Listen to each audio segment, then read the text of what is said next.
No. The word came out sharper than she intended. Ray, I'm their mother. I taught them to write their letters. I watched Emma practice her E's until they were perfect. Watched Sophie struggle with her S's. Helped Michael with his M's. This is their handwriting, but older. Refined. They survived, Ray. They survived and they grew up somewhere, and now these dolls are trying to tell me where. She could hear Ray moving around his office, probably reaching for the case file that she knew he still kept in his desk drawer. After 30 years, both of them knew every detail by heart. But sometimes the ritual of checking facts provided comfort when reality seemed to shift beneath their feet. I'm coming over, Ray said finally. Don't touch the dolls any more than you already have. If there's any possibility these are connected to the case, we need to handle them properly. And Martha, his voice softened, I want you to prepare yourself for the possibility that this is a coincidence. A cruel one, but still a coincidence. After hanging up, Martha stood in her kitchen looking at the dolls that had changed everything. The rational voice in her head acknowledged Ray's caution, understood the need for measured expectations. But deep in her chest, something that had been frozen for 30 years was beginning to thaw. Her children had sent her a message. After 3 decades of silence, Emma, Sophie, and Michael had found a way to reach out. She walked to the window and looked out at the oak tree where their treehouse still stood, weathered but intact. Tomorrow she would drive to Brattleboro. Tomorrow she would begin the search that might finally bring her children home. But tonight, for the first time in 30 years, Martha Caldwell would go to sleep believing her children were alive. They. Dolls sat silently on the kitchen table, guardian angels keeping watch over a mother's renewed hope. Detective Ray Morrison pulled into Martha Caldwell's driveway just as the sun was setting behind Millbrook's autumn maples. At 58, Ray carried the weight of 3 decades in law enforcement, but no case had marked him quite like the disappearance of the Caldwell triplets. It had been his first major case as a newly promoted detective, and despite following every lead, interviewing every neighbor and coordinating with state and federal authorities, they had never found so much as a thread of the children's angel costumes. Martha met him at the door before he could knock, her face a mixture of desperate hope and familiar anxiety. She looked older than her years. Grief had a way of carving lines that time alone couldn't create, but there was something different about her tonight, an energy that had been absent from their recent conversations. They're in the kitchen, she said without preamble, leading him through the familiar hallway lined with school photos and family portraits that stopped abruptly in 1981. The house felt like a shrine to interrupted childhood, preserved exactly as it had been the day 3 7-year-olds vanished from their backyard. The dolls sat where Martha had left them, propped against a fruit bowl on the kitchen table. Ray approached them with the measured caution of someone who had learned not to let emotion cloud professional judgment, but even his trained skepticism couldn't entirely dismiss what he was seeing.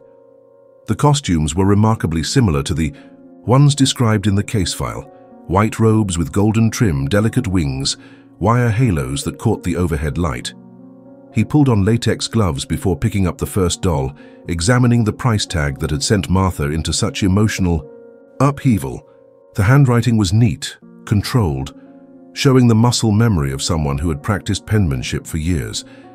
It bore no resemblance to the crayon scrawls he remembered from the children's school papers, but handwriting evolved dramatically between ages 7 and 37. "Tell me exactly what happened at the thrift store," Ray said, settling into the chair across from Martha.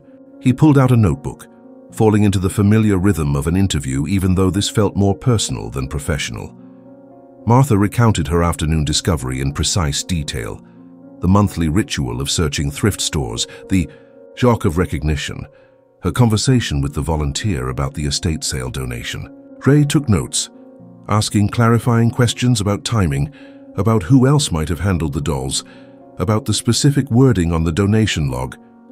"I need to visit this thrift store," he said, closing his notebook, "and I need to find out more about this estate sale in Brattleboro. Do you remember the volunteer's name?" "Eleanor something, Eleanor Winters, I think. She's worked there for years."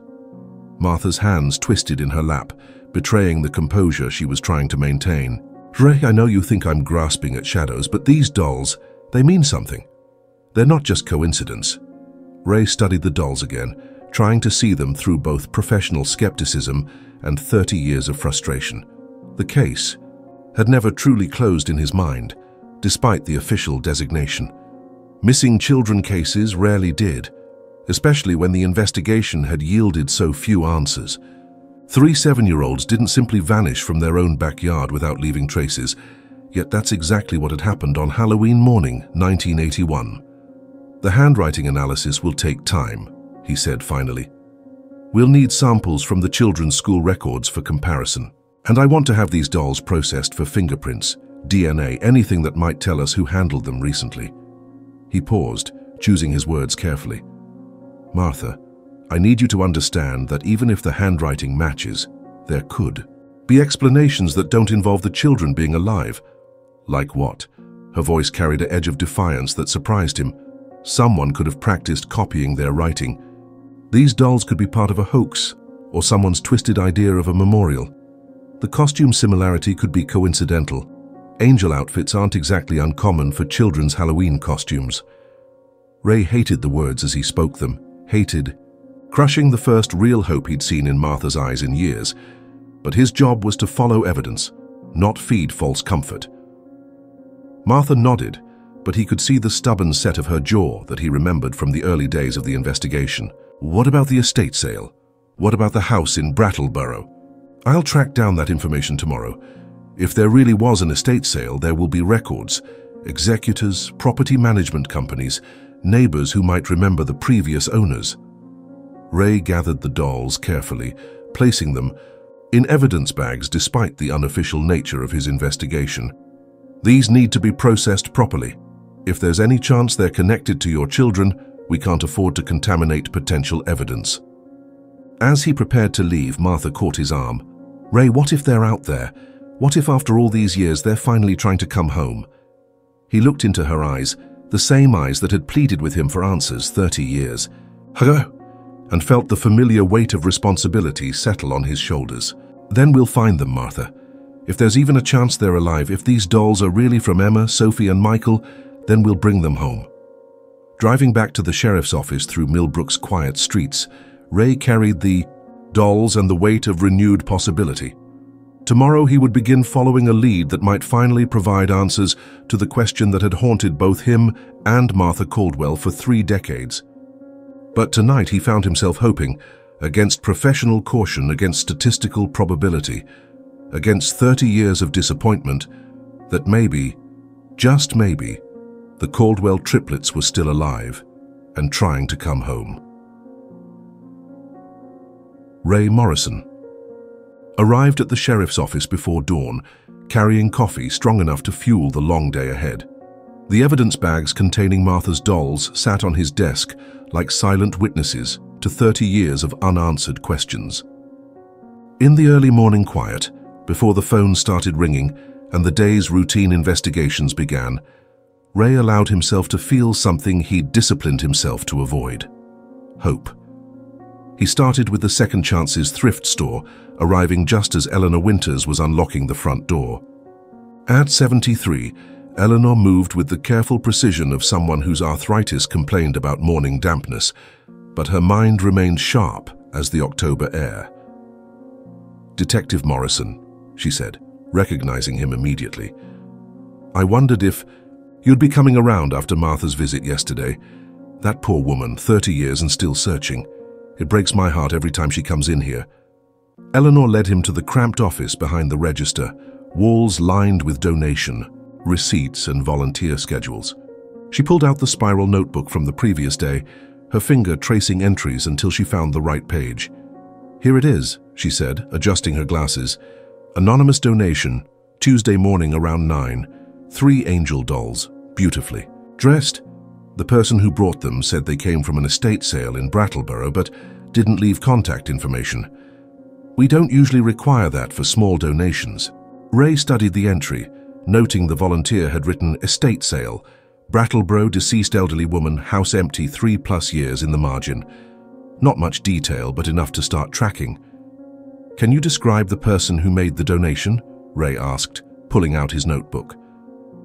The autumn wind carried the scent of dying leaves through downtown Millbrook, Vermont, as Martha Caldwell pushed open the glass door of Second Chance's thrift store.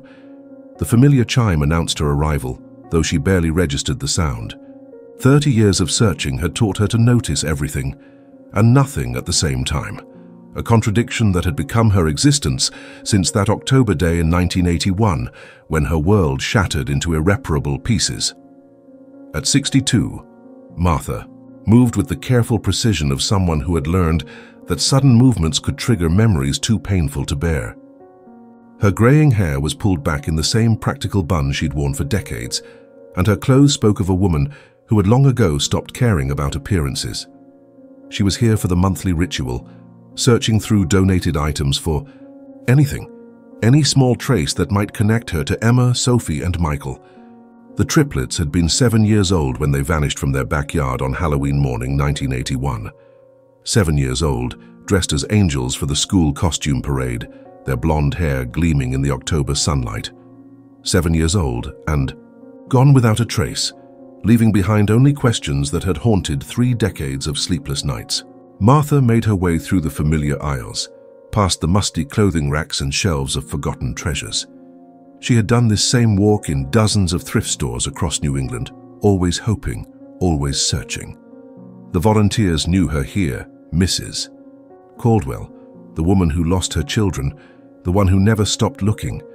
They offered sympathetic smiles and gentle nods, understanding that some grief never heals, only learns to wear different faces. She paused at the toy section, her heart performing its usual painful stutter. 3 decades hadn't diminished the ache of seeing children's playthings, each one a reminder of Christmas mornings that would never come, birthdays that would never be celebrated. Her fingers traced the edge of a wooden dollhouse, its paint, chipped but structure sound, and she wondered about the child who had loved it before outgrowing its magic. Then she saw them. 3 identical dolls sat propped against a shelf, their porcelain faces turned toward her with glassy blue eyes. But it wasn't their beauty that stopped her breath, it was their clothing. Each doll wore a miniature version of the angel costumes her children had worn that last morning. White robes with golden trim, tiny halos made of wire and tinsel, gossamer wings that caught the fluorescent light. The resemblance was so exact, so impossibly precise, that Martha's legs nearly gave way beneath her. Her trembling hands reached for the first doll, and that's when she noticed the price tag. Written in faded ink, in handwriting she would recognize anywhere, were the words, Emma's Angel, $3.00. The second tag read, Sophie's Angel, $3.00, in the same beloved script. The third, heartbreakingly familiar, Michael's Angel, $3. $0. The handwriting belonged to her children, but that was impossible. The triplets had been 7 when they disappeared. This handwriting showed the careful loops and careful spacing of someone much older, someone who had learned to write with confidence and precision. Someone who had grown up. Martha's vision blurred as tears she thought she'd exhausted years ago spilled down her cheeks. Around her, the thrift store continued its quiet business. Customers browsing, volunteers sorting donations, the normal rhythm of a Tuesday afternoon. But for Martha, time had stopped. In her hands she held proof that somewhere, somehow, her children had survived long enough to learn to write like adults. "Excuse me," she whispered to the volunteer at the checkout counter, her voice barely audible. "These dolls, do you know who donated them?" The elderly woman looked up from her sorting, squinting at the dolls through wire-rimmed glasses. "Oh, those came in yesterday morning. Beautiful work, aren't they? Someone really took care with those costumes. Let me check our donation log." Martha waited, her heart hammering against her ribs as the volunteer flipped through a spiral notebook. The seconds stretched like hours, each one carrying the weight of 30 years of desperate hope. "Here it is," the woman said finally. "Anonymous donation, but there's a note. Says they were found in an estate sale cleanup in Brattleboro. The family was clearing out a house that had been empty for years." She looked up at Martha with kind eyes. "Are you all right, dear? You look pale." Martha nodded, unable to trust her voice. Brattleboro was only 40 miles south, close enough that her children could have been there all along, close enough that someone could have been caring for them, raising them, teaching them to write. their names on price tags for angel dolls that perfectly matched their last Halloween costumes. She purchased the dolls with shaking hands, refusing the volunteer's offer of a bag. She needed to hold them to feel their weight, to convince herself this wasn't another cruel dream. Outside, the October air felt sharp against her flushed cheeks, carrying the same promise of snow that had filled the air 30 years ago. For the first time in 3 decades, Martha Caldwell had more than hope. She had a clue. And tomorrow she would drive to Brattleboro to find the house where these dolls had waited all these years to come home. Martha drove home through Millbrooks, tree-lined streets in a daze, the 3 dolls secured carefully in the passenger seat beside her. Her hands gripped the steering wheel with unusual intensity as muscle memory navigated the familiar route, while her mind raced through possibilities she had forced herself to stop considering years ago. The rational part of her brain, the part that had learned to function despite devastating loss, whispered warnings about false hope and cruel coincidences. But the mother in her, the part that had never truly accepted her children's disappearance, sang with recognition. Her small Cape Cod house sat at the end of Maple Street, its yellow paint faded but well-maintained. Martha had lived here for 35 years through marriage, motherhood, and the unimaginable after. David had wanted to move after the children vanished, said the memories were too painful, but Martha couldn't bear the thought of leaving. What if they came home? What if they were looking for the house with the red mailbox and the oak tree where they'd built their treehouse? Now carrying the dolls like precious cargo, she understood her instinct had been right. The children had found their way back, in a sense. Through these dolls, through handwriting that had matured but remained fundamentally theirs, they had sent her a message across 3 decades of silence. Inside, Martha placed the dolls carefully, on the kitchen table, where her family had once shared breakfast on school mornings. The late afternoon light streaming through the window illuminated their porcelain faces, and she could almost hear Emma's laugh, Sophie's gentle voice, Michael's endless questions about everything and nothing.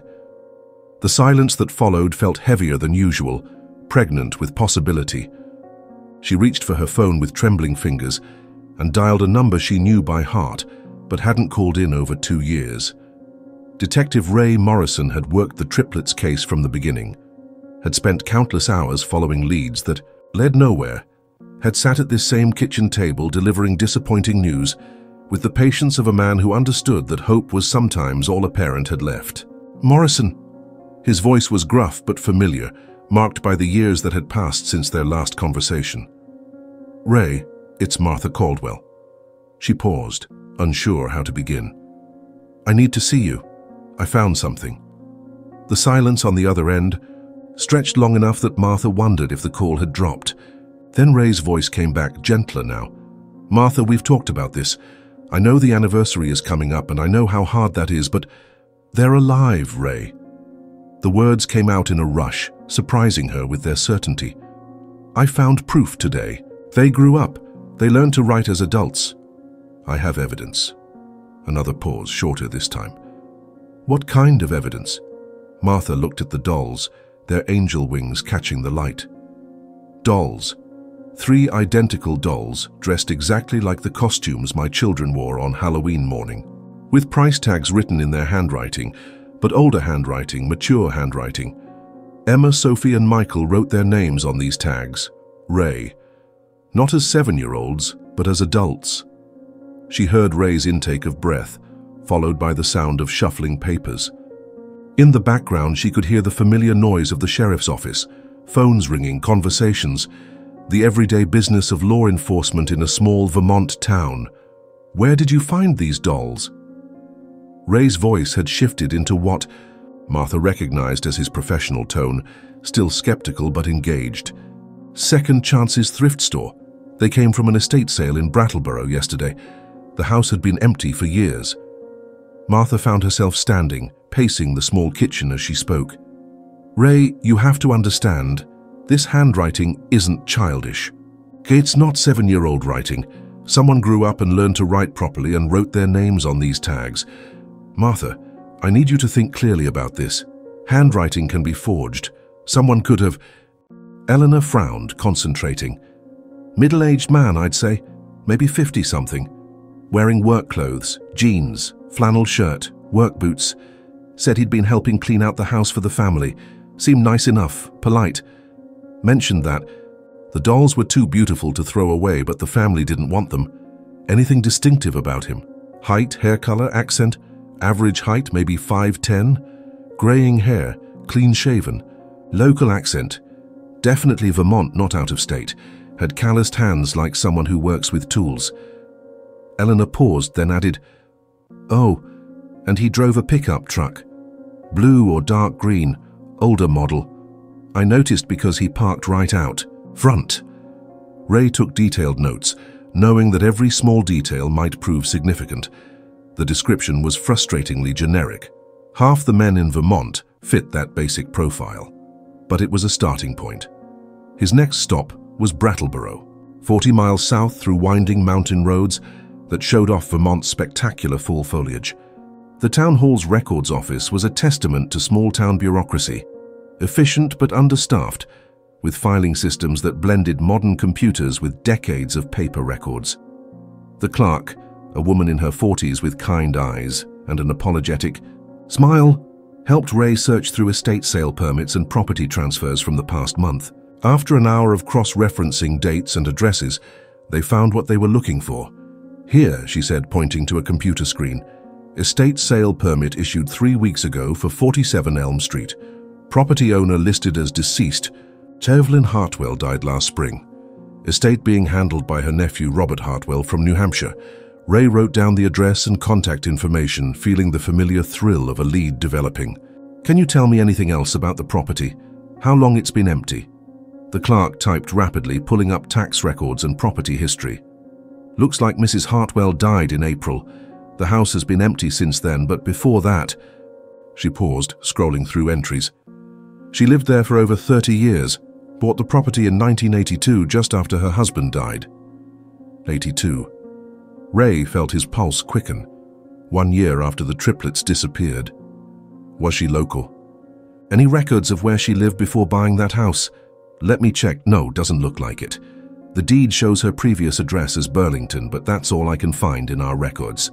Ray thanked the clerk and drove immediately to 47 Elm Street, a tree-lined residential area on Brattleboro's north side. The house was a modest 2-story colonial, white with green shutters, set back from the road behind a neat but overgrown yard. A sold sign stood crooked in the front lawn, suggesting the estate sale had accomplished its purpose. He knocked on doors on both sides of the property, introducing himself and asking about the previous owner. The neighbors remembered Evelyn Hartwell as a quiet, private woman who kept to herself. She'd lived alone for decades, rarely had visitors, and was known for her beautifully maintained garden and her collection of dolls. "She made the most beautiful doll clothes," said Mrs. Patterson from next door, a woman in her 80s who had lived on Elm Street for 50 years. Tiny costumes, perfect stitching. She spent hours on them. "I always wondered where she learned to sew like that." "Did she ever mention having family? Children or grandchildren who might have visited?" Mrs. Patterson shook her head. "Never saw any children at that house, which always struck me as odd given how much she seemed to love making things for dolls. She kept to herself, you know. Polite. Enough if you met her at the mailbox, but not the neighborly type." Ray thanked her and walked around the property's perimeter, looking for anything unusual. The house was clearly empty now, windows dark, but something about it felt significant. If the dolls had come from here, if Evelyn Hartwell had possessed them for 30 years, then maybe she had also possessed the answers to what happened to the Caldwell triplets. As he drove back to Millbrook, Ray's mind raced through possibilities. A woman who moved to Brattleboro in 1982, just after 3 children disappeared. A woman who made doll clothes with professional skill. A woman who lived alone but owned angel dolls that perfectly matched Halloween costumes worn by missing children. For the first time in 30 years, Ray Morrison had a suspect.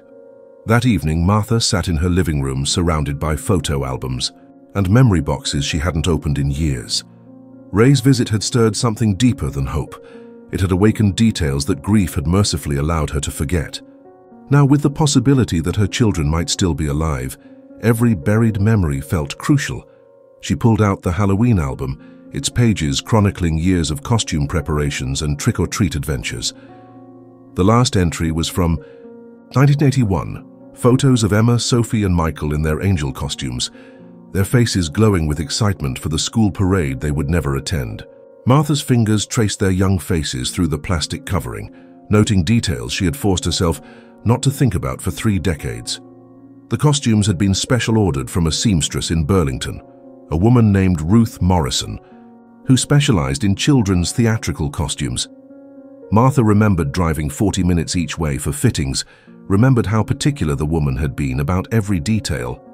The white fabric had been a specific shade of ivory, not pure white. The golden trim was hand-sewn metallic thread, not the cheap plastic strips found on store-bought costumes. The wings were constructed from real feathers and fine mesh, not the flimsy materials typical of Halloween outfits. Why had she insisted on such elaborate costumes for 7-year-olds? Martha remembered now. It had been Emma's idea.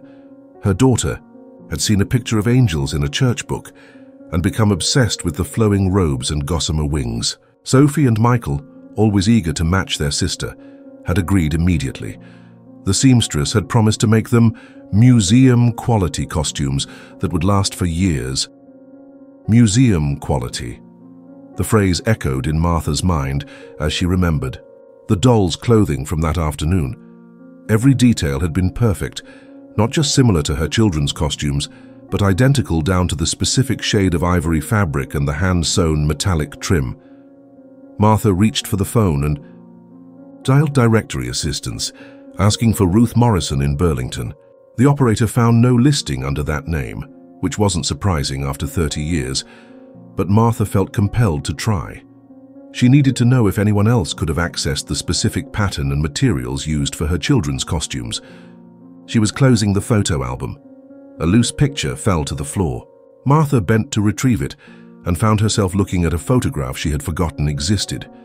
A candid shot taken at the costume fitting, showing the seamstress adjusting Emma's wings while Sophie and Michael waited their turn. The woman was perhaps 45, with graying hair pulled back in a neat bun and kind eyes behind wire-rimmed glasses. Martha stared at the photograph, trying to remember more details about Ruth Morrison.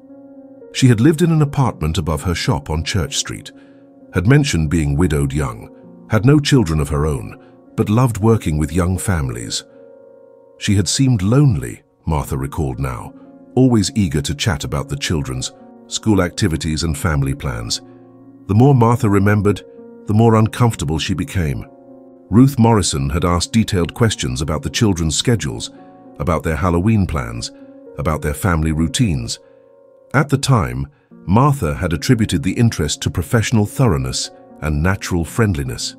Now, those same questions felt different, predatory. Martha found herself dialing Ray's home number, knowing he wouldn't mind the late call given the circumstances. "Ray, it's Martha. I remembered something important about the costumes." She took a deep breath, organizing her thoughts. They were custom-made by a seamstress in Burlington, Ruth Morrison. She would have had the patterns, the specific materials, access to every detail. "That's good, Martha. I'll track her down tomorrow. Do you remember anything else about this woman?" Martha looked at the forgotten photograph in her lap. She was lonely, Ray. Widowed, no children. She asked a lot of questions. About my kids, their schedules, their activities, our family routines. I thought she was just being friendly, but now it feels different, Ray finished for her. "What else do you remember?" She lived above her shop on Church Street. She seemed to know a lot about children's activities in the area, school, events, birthday parties, Halloween celebrations. She mentioned having made costumes for other families, but I never saw any other children at her shop during our visits. Ray was quiet for a moment, and Martha could hear him writing notes. "Martha, I want you to look through your records, checkbooks, receipts, anything that might have this woman's full contact information. Address, phone number, even if they're 30 years old. We need to track her down." After hanging up, Martha spent the next hour searching through boxes of old financial records. Finally, in a manila folder labeled 1981 taxes, she found what she was looking for: a receipt from Morrison's Custom Costumes, 847 Church Street, Burlington, Vermont. The receipt was made out to Ruth E. Morrison and included a phone number that was likely long disconnected. But it was a starting point, and as Martha sat surrounded by memories she had buried for 30 years, she felt certain that Ruth Morrison held the key to what had happened to her children. The question was whether that key would unlock their freedom or confirm their fate. The photo of the costume fitting lay on the coffee table, the seamstress's kind eyes staring up at Martha across 3 decades of silence. Tomorrow, Ray would begin the search for Ruth Morrison. Tonight, Martha would go to sleep wondering if the woman who had dressed her children as angels had been the same person who made them disappear. Ray arrived in Burlington before the morning rush hour, armed with Martha's receipt and a determination fueled by 3 decades of unanswered questions. Church Street had changed dramatically since 1981. The address that had once housed Morrison's custom costumes was now occupied by a trendy coffee shop called The Daily Grind. The current business owner, a woman in her 30s with paint-stained fingers and an artist's eye for detail, welcomed Ray's questions with curiosity rather than suspicion. She had renovated the space 5 years earlier and remembered finding remnants of the previous businesses in the basement storage area. There were boxes of old fabric scraps and sewing patterns down there, she said, leading Ray through the coffee shop to a narrow staircase. I kept some of the vintage buttons and trim. They were too beautiful to throw away, but I gave most of it to the Historical Society. They said the previous tenant had been some kind of seamstress who specialized in children's clothing. The basement storage area was now used for coffee supplies and equipment, but Ray could see evidence of its former life. Built-in shelving that would have been perfect for fabric storage, good lighting for detailed work, a small sink for cleaning. It felt like a place where someone could have spent hours creating beautiful costumes for children. Do you remember anything about the woman who ran the business? Any forwarding address or contact information from when you took over the lease? The coffee shop owner shook her head. The landlord handled all that, said the previous tenant had moved away years earlier. But you might try the Historical Society. They seem to know more about the business history than I did. The Chittenden County Historical Society occupied a converted Victorian mansion on the outskirts of Burlington's downtown district. The volunteer archivist, a retired librarian named George Pemberton, greeted Ray with the enthusiasm of someone who rarely received visitors interested in local business history. Morrison's custom costumes, George mused, consulting a card catalogue that looked like it hadn't been updated since the 1980s. Yes, I remember that donation. Beautiful workmanship, really exceptional quality. The woman who brought in the materials said the seamstress had been quite talented. Do you remember who made the donation? Any contact information? George pulled out a manila folder thick with documentation. Here we are. Donation made in 1987 by Ruth Hartwell, listed as the estate representative for Ruth Morrison. Looks like Morrison died in 1986, and Hartwell was handling the disposal of business materials. Ray felt his pulse quicken. Hartwell, the same surname as the woman who had owned the house in Brattleboro, where the dolls had been found. Did this Ruth Hartwell leave any contact information? Let me see. George flipped through papers, his finger tracing entries. Yes, here it is. Ruth Hartwell, 47 Elm Street, Brattleboro, Vermont. Phone number's probably disconnected by now, but there's the address. The same address. Ray felt pieces of a 30-year-old puzzle beginning to align in his mind. Ruth Morrison, the seamstress, who had made the angel costumes, had died in 1986. Someone named Ruth Hartwell, living at the same address where the dolls had been found, had handled her estate. Mr. Pemberton, is there any chance Ruth Morrison and Ruth Hartwell were the same person? Maybe she got married and changed her name. George considered this, consulting his records again. It's possible, I suppose.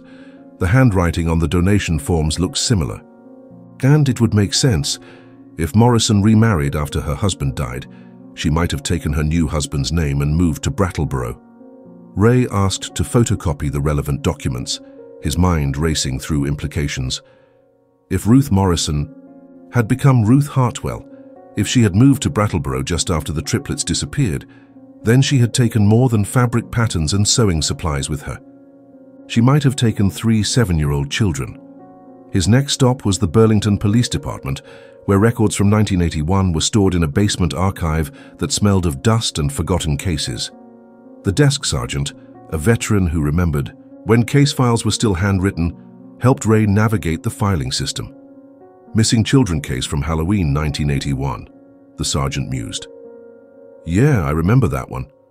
3 kids from some little town south of here. We coordinated with state, police and local departments, but never found anything concrete. What's your interest? Ray explained his connection to the case and his current investigation, emphasizing the potential link between the missing children and the Burlington seamstress. The sergeant pulled the relevant files, spreading them across a conference table in the archive room. Here's what we had, he said, pointing to witness statements and investigation notes. The seamstress, Ruth Morrison, was interviewed as part of the routine canvass of people who had recent contact with the family. Clean record, cooperative, provided an alibi for Halloween morning. Ray read through the interview transcript, noting details that seemed more significant now. Ruth Morrison had claimed to be home alone on Halloween morning, working on costumes for other clients. She had no corroborating witnesses for her alibi.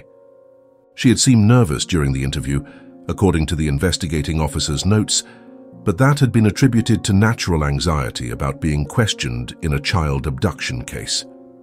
Did anyone follow up on her story? Verify the other clients she mentioned? The sergeant checked through the file. Doesn't look like it. The investigation focused primarily on family members and known sex offenders in the area. A seamstress with no criminal record probably seemed like a low priority. Ray photocopied the entire file, including Ruth Morrison's original statement and contact information. As he prepared to leave Burlington, he felt the weight of discovery settling on his shoulders. After 30 years, he finally had a suspect with means, opportunity, and access to the victims. Ruth Morrison had known the children's schedules, had possessed detailed knowledge of their Halloween plans, and had the skills to recreate their costumes with perfect accuracy. The question now was whether Ruth Morrison and Ruth Hartwell were the same person, and whether that person had kept 3 children captive for 30 years, or had disposed of them shortly after their disappearance. Either way, Ray knew that the house at 47 Elm Street in Brattleboro held answers that had been hidden for 3 decades. Ray returned to Brattleboro with a search warrant and a forensics team, arriving at 47 Elm Street as the morning mist was lifting from the Connecticut River Valley. The house looked different in daylight, less innocuous, more secretive, with its drawn curtains and overgrown landscaping that suggested years of deliberate privacy. The real estate agent who met them at the property was clearly nervous about the police presence, repeatedly checking her phone and mentioning that the house had just been sold to a young family from Massachusetts. She fumbled with the lockbox, her hands shaking as she tried to extract the key. "Is there some kind of problem with the sale?" she asked Ray as they approached the front door. "The buyers are supposed to take possession next week. They have children. Twins, actually. They fell in love with the house because of all the built-in storage and the finished basement." The finished basement. Ray made a mental note to examine that area carefully. Many child abduction cases involved basements or other confined spaces where victims could be held without neighbors noticing. The house's interior was surprisingly well maintained despite being empty for months. Hardwood floors gleamed under dust covers, and the walls showed careful attention to detail in their decoration. But it was the absence of family photos that struck Ray most forcefully. No pictures of children, grandchildren, or even the deceased husband that records indicated had once lived here. "Where are the personal belongings?" Ray asked the real estate agent. "Furniture, photographs, household items?" "Estate sale took care of most of it," she replied, consulting her notes. "The nephew hired a company to clear everything out. Said his aunt was a bit of a pack rat, had accumulated a lot of stuff over the years. They donated what they could and disposed of the rest."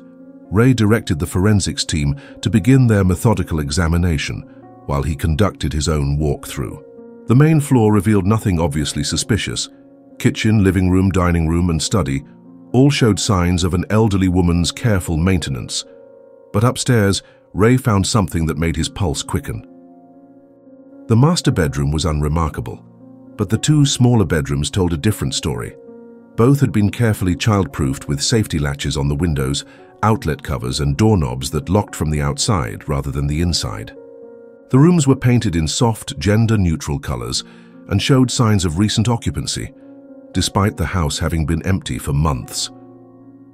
In the closet of the second bedroom, Ray found something that stopped his breath entirely, hidden behind. A panel that looked like part of the wall's construction was a small space containing children's clothing.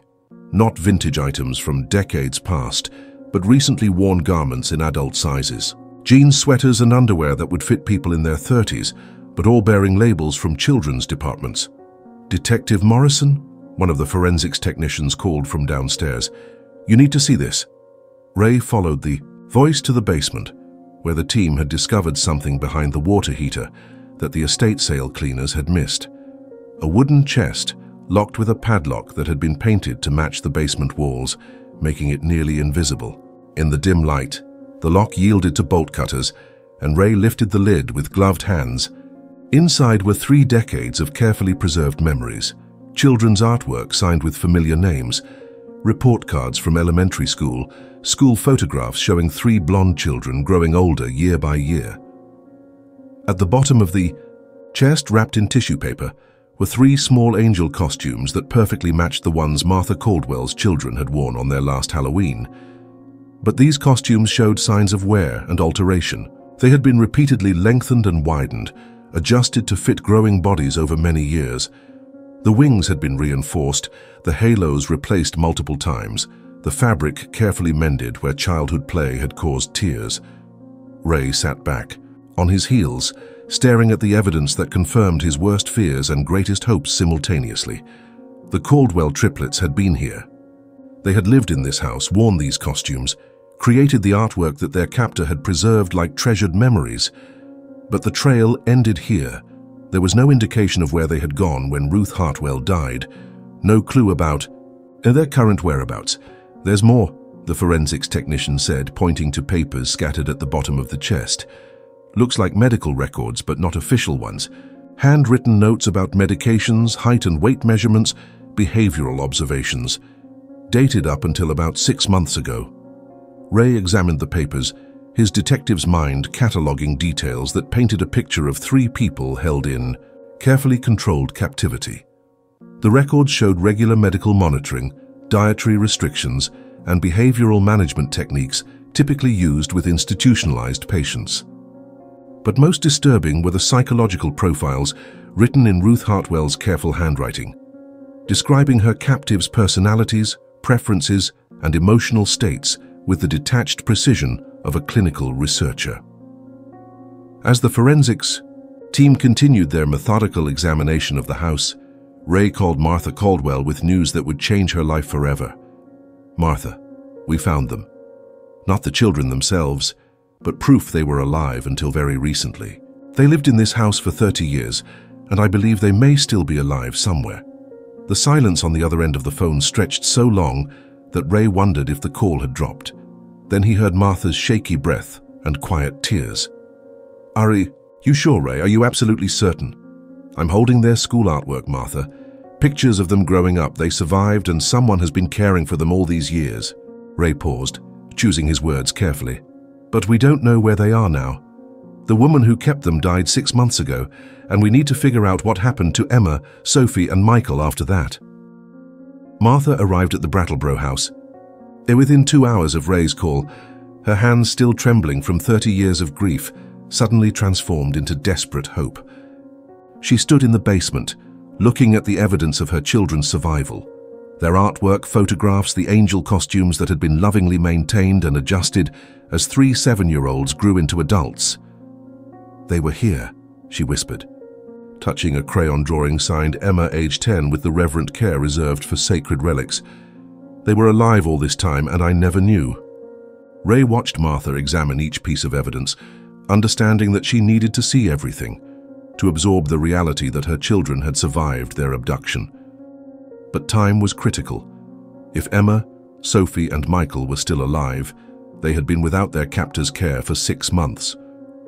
Finding them quickly could mean the difference between rescue and recovery of bodies. "Martha, I need you to look at these medical records," Ray said gently, showing her the handwritten notes they'd found.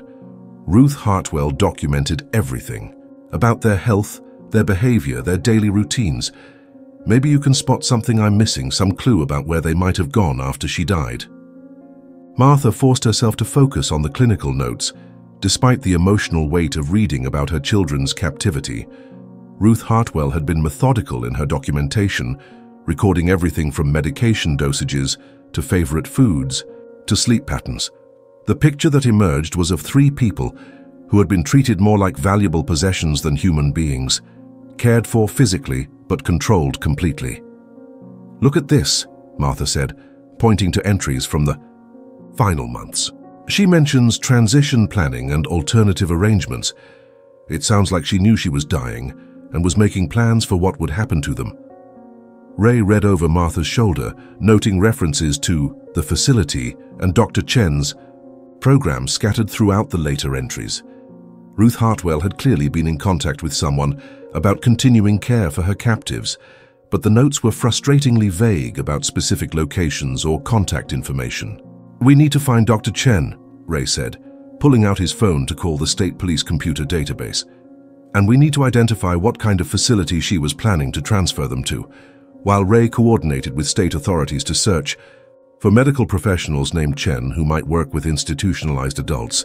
Martha continued examining the evidence. In a folder labeled Legal Documents, she found papers that made her blood run cold. Ruth Hartwell had created false identities for the triplets, complete with social security numbers, birth certificates, and medical histories that painted them as her intellectually disabled relatives who had been in her care since childhood. The documents were professionally forged, suggesting that Ruth had been planning for years to legitimize her captivity of the children. "Ray, look at this," Martha called. "She made them legal. According to these papers, Emma, Sophie, and Michael are Ruth Hartwell's developmentally disabled dependents who need constant supervision. She was planning to transfer guardianship to someone else." Ray examined the false documents, his admiration for Ruth Hartwell's cunning tempered by disgust. At her methods, by creating legal identities that portrayed the triplets as mentally incapacitated, she had ensured that even if they were discovered, they would be viewed as adults who couldn't care for themselves rather than kidnapping victims trying to escape. "This is why we couldn't find them," Ray realized. She didn't just hide them physically, she erased their real identities and created new ones that made them invisible to law enforcement. Even if someone had seen them, they would have appeared to be disabled adults under legitimate supervision. Martha found herself looking at recent photographs of 3 people she barely recognized as her children. Emma, Sophie, and Michael had grown into adults, but their faces showed the particular innocence of people who had been sheltered from normal adult experiences. They were clearly healthy and well cared for, but there was something unsettling about their expressions, a combination of contentment and resignation that suggested they had adapted to their captivity. "They don't look like prisoners," Martha observed, studying a photo of the 3 siblings sitting together on a couch, smiling at the camera. "They look happy almost." "Stockholm Syndrome," Ray explained grimly. "After 30 years, they probably see Ruth as their savior rather than their captor. She took care of them, provided for them, created a world where they felt safe and loved. They may not even remember their real family clearly." The implications hit Martha like a physical blow. Her children were alive, but they might not want to be rescued. They might not remember her, might not recognize their real names, might resist any attempt to return them to a life they hadn't known since age 7. As Ray continued coordinating with state authorities to locate Dr. Chen and identify potential facilities where the triplets might have been transferred, Martha sat surrounded by 30 years of evidence that her children had lived full lives without her. They had grown up, learned to read and write, developed personalities and preferences, all under the care of the woman who had stolen them from their backyard on Halloween morning, 1981. The search for Emma, Sophie, and Michael Caldwell had become something more complex than a simple rescue mission. It was now a race to find 3 adults who might not want to be found, to convince them of a truth they might not be ready to accept, and to reunify a family that had been broken so long that the pieces might no longer fit together. Ray's investigation into Dr. Chen led him to the Riverside Care Center, a private residential facility for adults with developmental disabilities, located 30 miles north of Brattleboro in the small town of Chester, Vermont. The facility's website described comprehensive care for adults who needed structured support and supervised independent living, exactly the kind of language that had appeared in Ruth Hartwell's final notes. Dr. Patricia Chen, the facility's director, agreed to meet with Ray despite the sensitive nature of his inquiry. She was a woman in her 50s with kind eyes and the patient demeanor of someone who had devoted her career to caring for society's most vulnerable adults. Her office overlooked the facility's main common area where residents participated in supervised activities designed to maintain their skills and provide social interaction. Detective Morrison, I have to ask about the nature of your investigation, Dr. Chen said, settling behind her desk with a concerned expression. Our residents have a right to privacy, and many of them have been through traumatic experiences. I need to understand why you're asking about specific individuals. Ray explained the situation carefully, emphasizing that he was investigating a 30-year-old kidnapping case and believed that 3 adults currently in care might actually be missing persons who had been held against their will since childhood. He showed Dr. Chen photographs of the triplets taken from Ruth Hartwell's house, watching her face for any sign of recognition. Dr. Chen studied the photographs for a long moment, then walked to her filing cabinet and retrieved 3 thick folders. Detective Morrison, I need to speak with you very carefully about this situation. The 3 people you're asking about were admitted to our facility 6 months ago after their guardian died. They were presented to us as Ruth Hartwell's developmentally disabled relatives who needed continued care. Are they still here? Ray asked, his pulse quickening. Yes, they're residents in our long-term care program, but Detective Morrison, I need you to understand something important about their condition. These are not people who appear to have been held against their will. They are functioning adults with what appear to be genuine developmental disabilities. They require supervision and support for daily living activities, but they're not imprisoned here. They participate in programs, have jobs within the facility, and seem to have adapted well to their environment. Ray felt a chill of understanding. After 30 years of controlled captivity, the triplets had been conditioned to accept supervision as normal. They probably had no concept of independent living or normal adult freedoms. Dr. Chen, I need to see them. But I also need you to understand that these people may be victims of the longest-running kidnapping case in Vermont history. They were 7 years old when they disappeared, and their mother has been searching for them for 30 years. Dr. Chen leaned back in her chair, processing the implications. Detective Morrison, if what you're telling me is true, then we've been unknowingly participating in their continued captivity. But I have to warn you, these individuals have formed strong attachments to each other and to their routine here. Any disruption could be extremely traumatic for them. Ray asked to observe the triplets from a distance before making direct contact, wanting to assess their condition and behavior before potentially triggering a crisis. Dr. Chen led him to an observation window overlooking the facility's craft room, where afternoon activities were in progress.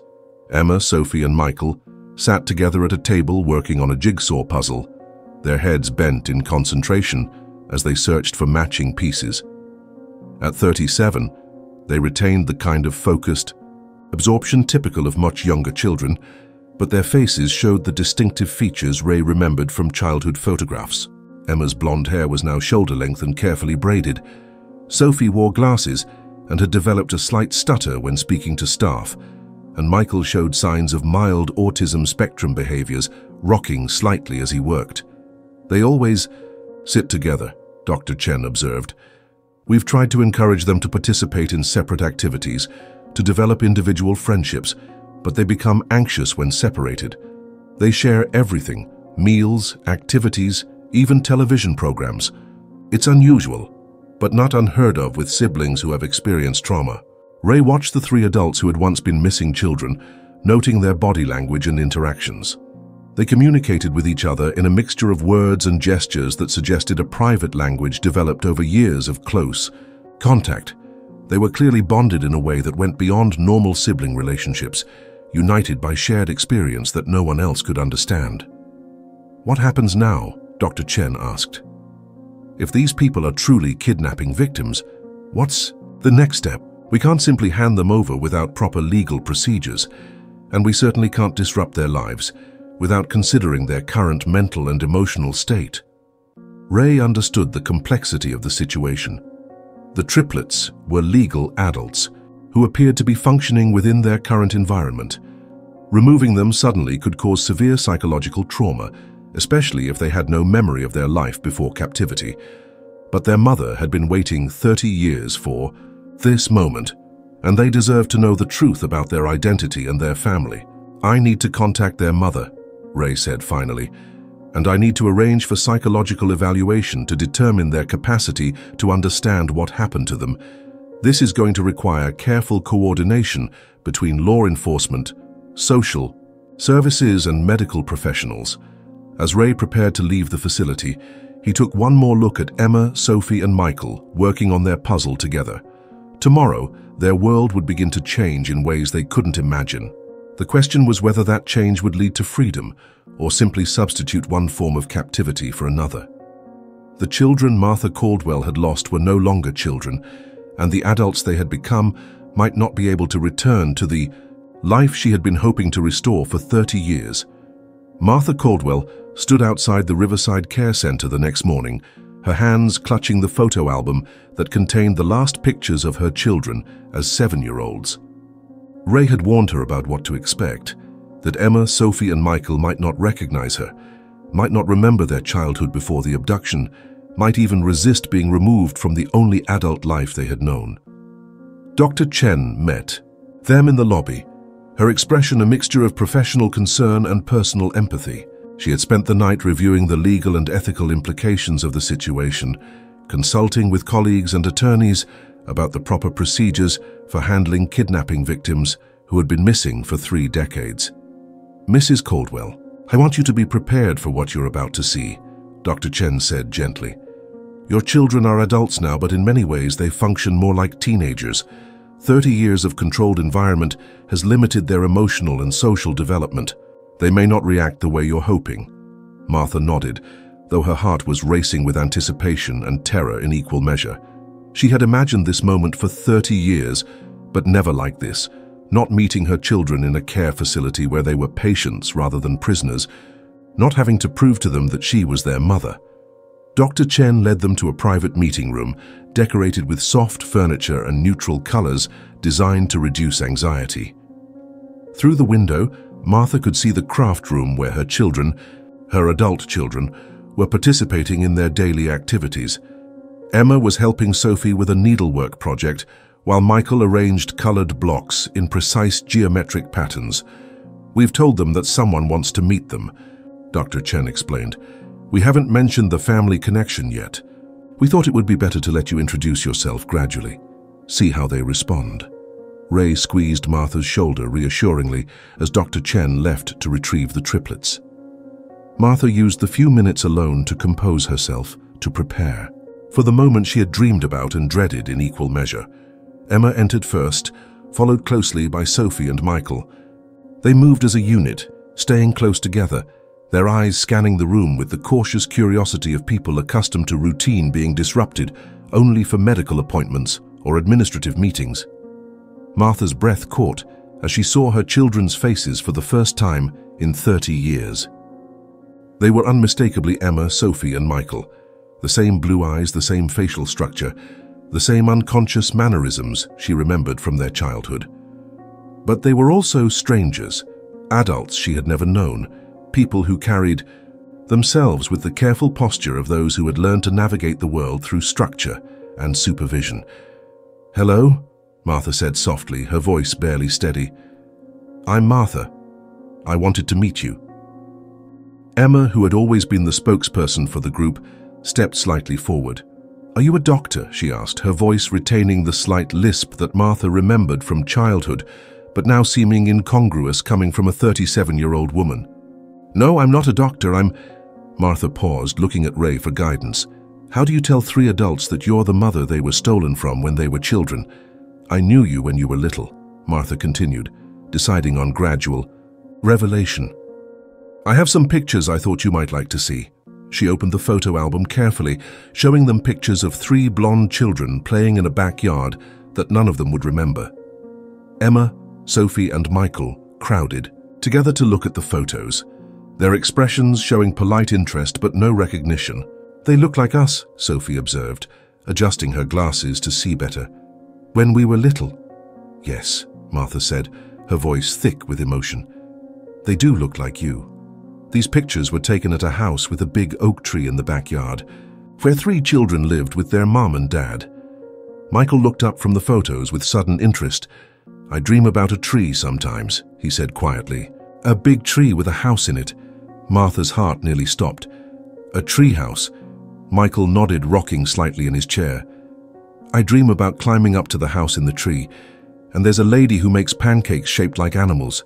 Tears were streaming down Martha's face now, despite her efforts to remain composed. She had made animal-shaped pancakes for the children every Sunday morning, letting them help her pour the batter into fanciful shapes on the griddle. "Emma," Martha said, turning to her eldest daughter, "do you remember anything about before you lived with Ruth? Before you came to this place?" Emma frowned, concentrating. "Ruth said we lived with people who couldn't take care of us anymore. She said they gave us to her because we needed special help." She paused, looking confused. "But sometimes I remember things that don't match what Ruth told us." Ray stepped forward, sensing that the moment had arrived for complete honesty. "Emma, Sophie, Michael, the people who couldn't take care of you anymore weren't people who gave you away. They were people you were taken from. This lady, Martha, is your mother. You lived in her house with the big oak tree until you were 7 years old." The silence that followed was heavy with disbelief and dawning recognition. Sophie began to cry softly, not from joy but from confusion and fear. Michael's rocking became more pronounced, and Emma wrapped her arms around both siblings protectively. "That's not true," Emma said firmly. "Ruth was our family. Ruth took care of us when no one else could. You're trying to confuse us." Martha realized that the reunion she had imagined for 30 years was not going to happen the way she had hoped. Her children were alive, but they were also victims of decades of psychological manipulation that would take time, patience, and professional help to overcome. "I know this is confusing," Martha said gently. "I know it's scary, but I never gave you away. I never stopped looking for you. I've been waiting 30 years to bring you home." Dr. Patricia Chen recommended that the triplets remain at Riverside Care Center while undergoing intensive psychological evaluation and therapy, recognizing that sudden removal from their structured environment could cause severe trauma. Martha rented a small apartment in Chester to be near her children, spending every day at the facility as Emma, Sophie, and Michael slowly began to process the truth about their past.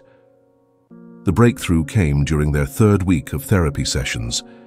Dr. Sarah Williams, a specialist in recovered memory and trauma counseling, had been working with the triplets individually and as a group, using photo albums, childhood belongings, and gentle questioning to unlock memories that had been buried for 30 years.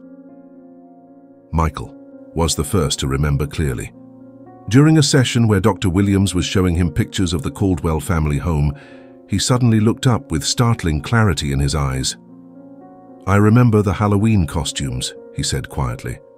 "Emma wanted to be angels, all 3 of us. Mom took us to get fitted for special costumes because Emma saw a picture in a book and wanted them to be perfect." Martha, who was observing from behind a one-way mirror, felt her knees give way. Ray caught her arm, supporting her as she watched. Her son's adult face transformed with the wonder of recovered memory. "The lady who made the costumes asked a lot of questions," Michael continued, his rocking motion becoming more agitated as the memories surfaced. "She wanted to know about Halloween, plans about our school, about when Mom and Dad would be home. Emma told her everything because Emma was excited about the costumes." Dr. Williams made notes carefully, not wanting to interrupt the flow of memory. "What happened on Halloween morning, Michael? Do you remember getting dressed in the costumes?" Michael's face scrunched in concentration, accessing memories that had been locked away for 3 decades. "We put on the costumes and went outside to show Dad. He was raking leaves. Mom was inside making lunch for after the school parade. His voice became younger, more childlike as the memories became clearer. The lady from the costume shop came to the yard. She said there was a problem with Emma's wings, that she needed to fix them before the parade. Martha pressed her hand to the glass, watching her son relive the moment her family was destroyed. "We got in her car," Michael continued, his voice now barely above a whisper. "She said it would just take a minute to fix the wings, but she didn't take us to her shop. She took us to a different house, and she said we had to stay there for a while because our parents were in trouble and couldn't take care of us anymore." Dr. Williams leaned forward slightly. "How did that make you feel, Michael?"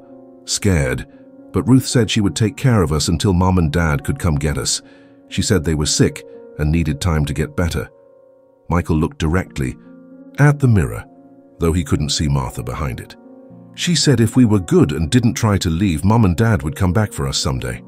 The session continued for another hour, with Michael recovering more details about the early days of their captivity.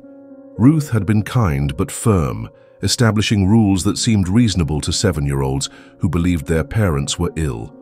She had homeschooled them, provided medical care, and created a structured environment that felt safe, even as it became their prison. Emma's memories returned more gradually, triggered by household objects that Martha brought from the family home. A ceramic angel that had sat on the children's dresser, a wooden toy box their father had made, a blue blanket that Sophie had carried everywhere. Each item sparked fragments of memory that Dr. Williams helped her piece together. "I remember being angry," Emma said during one session, holding the ceramic angel with trembling hands. "When Ruth first told us about Mom and Dad being sick, I said I wanted to call them. I wanted to talk to them myself. But Ruth said they were too sick to talk on the phone, that it would make them sicker if we bothered them." Martha watched from the observation room as Emma's adult face showed the confusion and pain of a 7-year-old who couldn't understand why her parents had abandoned her. "Ruth showed us newspaper articles," Emma continued. "Articles about children whose parents couldn't take care of them anymore. She said that's what happened to us. That sometimes parents get sick and can't be good parents anymore. She said we were lucky because she could take care of us until they got better." "But they never got better?" Dr. Williams asked gently. Emma shook her head, tears streaming down her face. "Ruth said they tried, but they were too sick. She said they asked her to keep taking care of us forever because they loved us too much to make us live with sick parents." Sophie's memories were the most fragmented, complicated by what appeared to be selective amnesia around the most traumatic aspects of their abduction. She remembered details about their daily life with Ruth: lessons, meals, bedtime stories, but blocked out most recollections of their life before captivity. "I remember being happy with Ruth," Sophie said during one session, her words coming slowly through her stutter. "She read to us every night. She made us special clothes. She said we were her special children, and she would always protect us." Dr. Williams worked carefully with Sophie, understanding that forcing buried memories could cause psychological damage. "Sophie, do you remember anything about the house where you lived before Ruth's house? About other people who took care of you?" Sophie frowned, struggling with concepts that her mind had been trained to avoid. "Sometimes I dream about pancakes," she said finally. "Pancakes shaped like animals, and someone singing while they cooked. But Ruth said those were just dreams, not real memories." As the therapy sessions continued over several weeks, a clear picture emerged of sophisticated psychological manipulation designed to make 3 children accept their captivity as rescue. Ruth had used their love for their parents against them, convincing them that staying with her was an act of protection rather than imprisonment. But along with the recovered memories came a devastating realization. Emma, Sophie, and Michael had spent 30 years believing they had been abandoned by parents who were too sick to care for them. Learning the truth meant accepting that the woman they had trusted and loved as their savior had actually been their captor, and that the parents they had mourned were actually the parents who had never stopped searching for them. The process of recovery would be long and complicated, requiring the triplets to reconstruct their understanding of their entire lives while learning to function as adults in a world they had been stolen from as children. District Attorney Rebecca Walsh reviewed the case file spread across her conference table with the grim expression of someone facing an unprecedented legal challenge. The Caldwell triplet case had captured national media attention, but the complexities involved went far beyond the sensational headlines about children found after 30 years of captivity. The problem, D.A. Walsh explained to Martha and Ray during their meeting at the county courthouse, is that we're dealing with victims who were legally declared dead years ago, who now exist under false identities created by their captor, and who may not be mentally competent to testify about their own abduction. Martha sat rigidly in her chair, struggling to understand how legal technicalities could complicate what seemed like a straightforward case of kidnapping and false imprisonment. Ruth Hartwell stole my children and held them prisoner for 30 years. How is that not a clear-cut criminal case? Ruth Hartwell is dead, D.A. Walsh replied gently. We can't prosecute her, but we need to determine if anyone else was involved in maintaining the deception, and we need to establish the current legal status of Emma, Sophie, and Michael.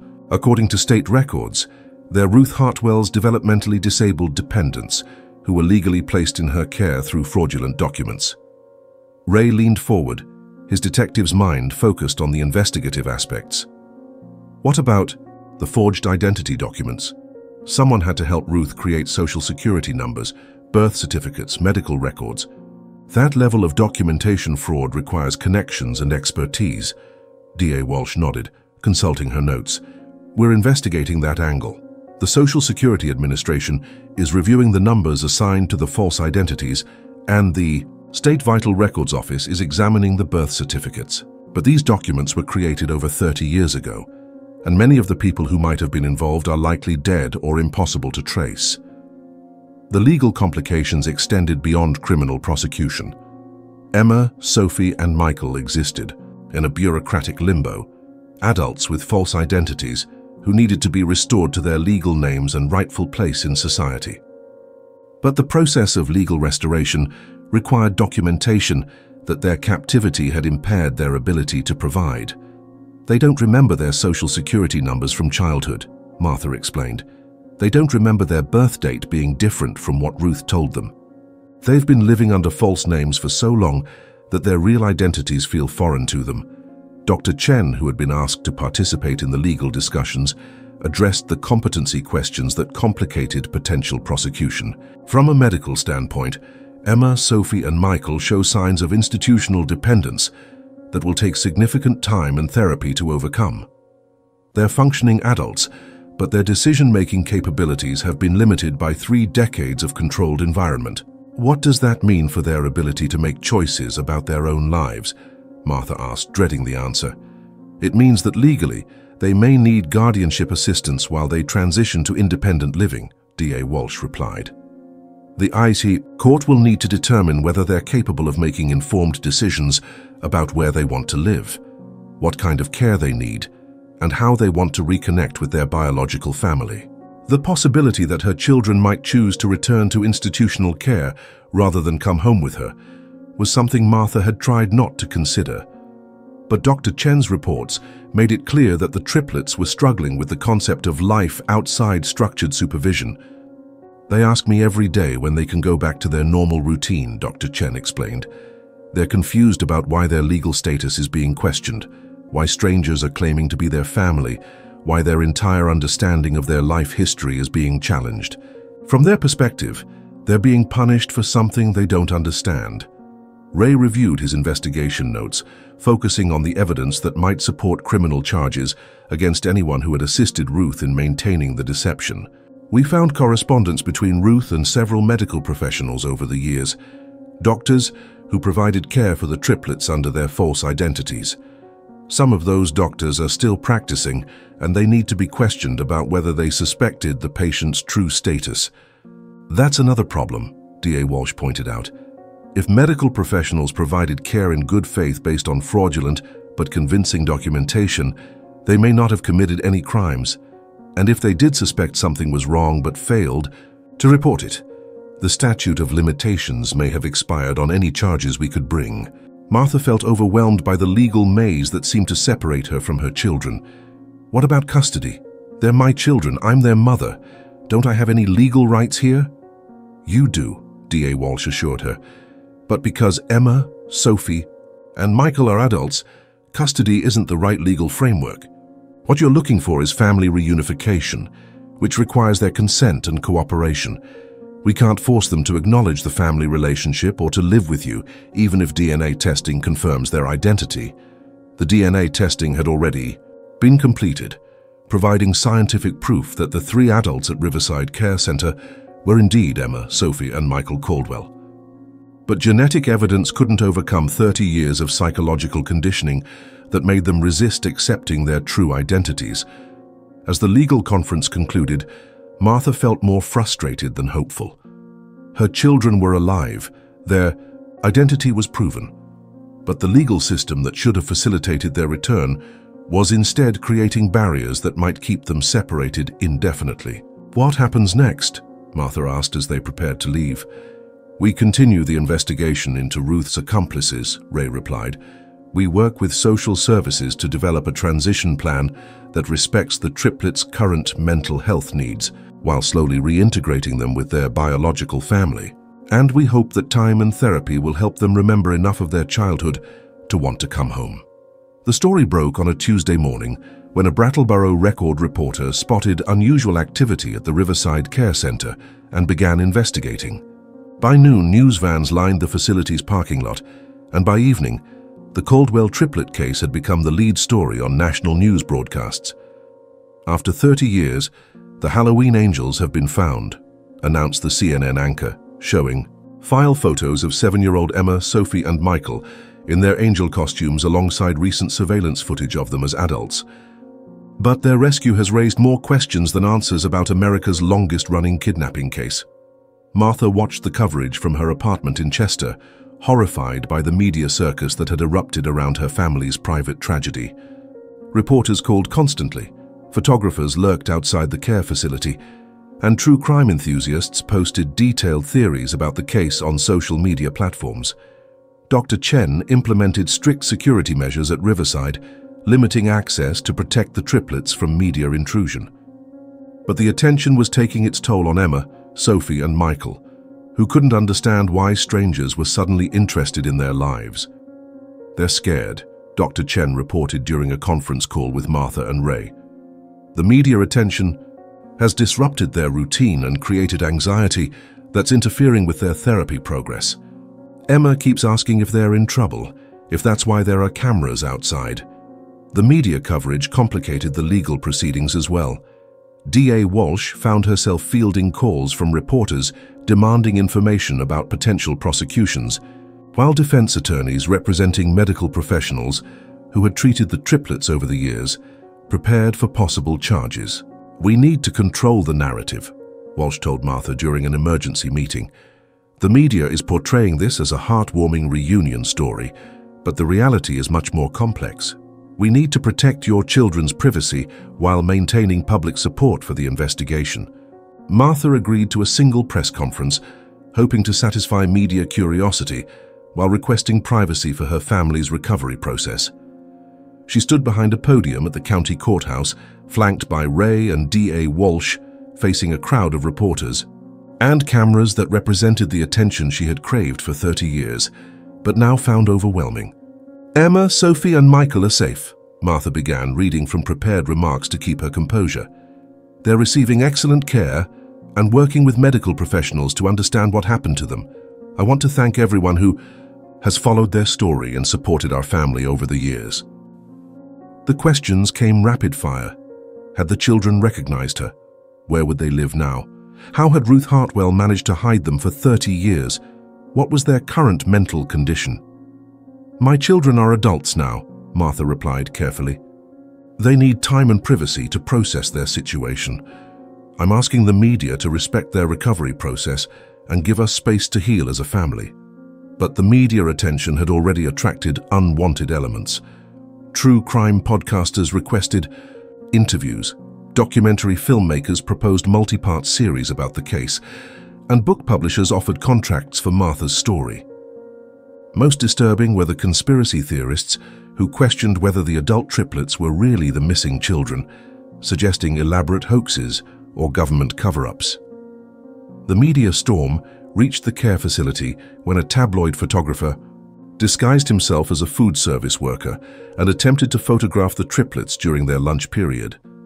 Dr. Chen had him arrested for trespassing, but the incident highlighted how vulnerable Emma, Sophie, and Michael were to exploitation. "We need to consider moving them to a more secure location," Dr. Chen suggested during a family meeting. "The media attention is becoming disruptive to all our residents, and your children specifically are showing signs of stress that could interfere with their recovery." Martha struggled with the decision. Moving the triplets would disrupt their routine and potentially set back their progress, but leaving them at Riverside meant continued exposure to media attention that could traumatize them further. Ray offered a solution.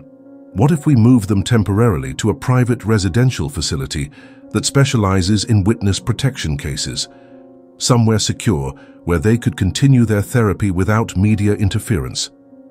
The suggestion led to discussions with federal authorities, who had taken an interest in the case due to its potential connections to interstate trafficking and document fraud. The FBI offered to provide security and relocate the triplets to a protected facility while the investigation continued, but the decision ultimately belonged to Emma, Sophie, and Michael themselves. As adults, they had the right to choose where they wanted to live and what kind of care they wanted to receive, even if their decision-making capacity was impaired by their history. Dr. Williams met with the triplets to explain their options, using simple language to help them understand the situation. "There are people outside who want to take pictures of you and ask you questions," she explained. "We can move you to a different place where you would be safe from the cameras and strangers." Emma, speaking for the group as usual, asked the question that Martha had been dreading. "Can we go back to Ruth's house? Can things go back to the way they were before?" The impossibility of that request.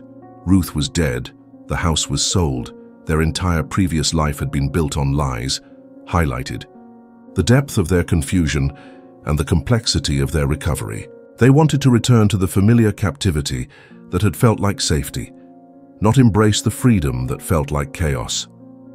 After extensive discussion with their therapy team, the decision was made to move the triplets to a secure residential facility in New Hampshire, where they could continue their treatment away from media scrutiny while slowly working toward potential family reunification. Martha packed her belongings for another move, following her children once again, hoping that distance from the media circus would finally allow them to focus on healing and recovery. The secure residential facility in New Hampshire, called Mountain View Recovery Center, was specifically designed for adults transitioning from institutional care to independent living. Located on 50 acres of wooded property with no public access, it provided the privacy that Emma, Sophie, and Michael needed while offering therapeutic programs tailored to their unique situation. Dr. Rachel Martinez, the facility's director, had experience with adults recovering from long-term captivity, including survivors of human trafficking and religious cult members. She understood that the triplets' case required specialized approaches that addressed both their psychological conditioning and their need to develop adult life skills they had never been allowed to learn. The goal isn't to force them to remember their childhood or accept their biological family, Dr. Martinez explained to Martha during her orientation visit. The goal is to help them develop the cognitive and emotional tools to make informed decisions about their own lives, including decisions about family relationships. Martha rented a cabin near the facility, close enough to visit daily but far enough to avoid overwhelming her children with her presence. The therapy program included individual sessions, group work with other residents, and gradually increasing exposure to normal adult activities like shopping, banking, and social interaction. The breakthrough came during Emma's 6th week at Mountain View, triggered by an unexpected source, a cooking class designed to teach residents basic food preparation skills. The instructor was demonstrating how to make pancakes when Emma suddenly stopped stirring her batter and looked up with startling clarity. "Animal pancakes," she said quietly. "Someone used to make pancakes shaped like animals, not just any shapes, specific animals. A rabbit for Sophie because she was quiet like a bunny, a lion for Michael because he was brave, a butterfly for me because I liked pretty things."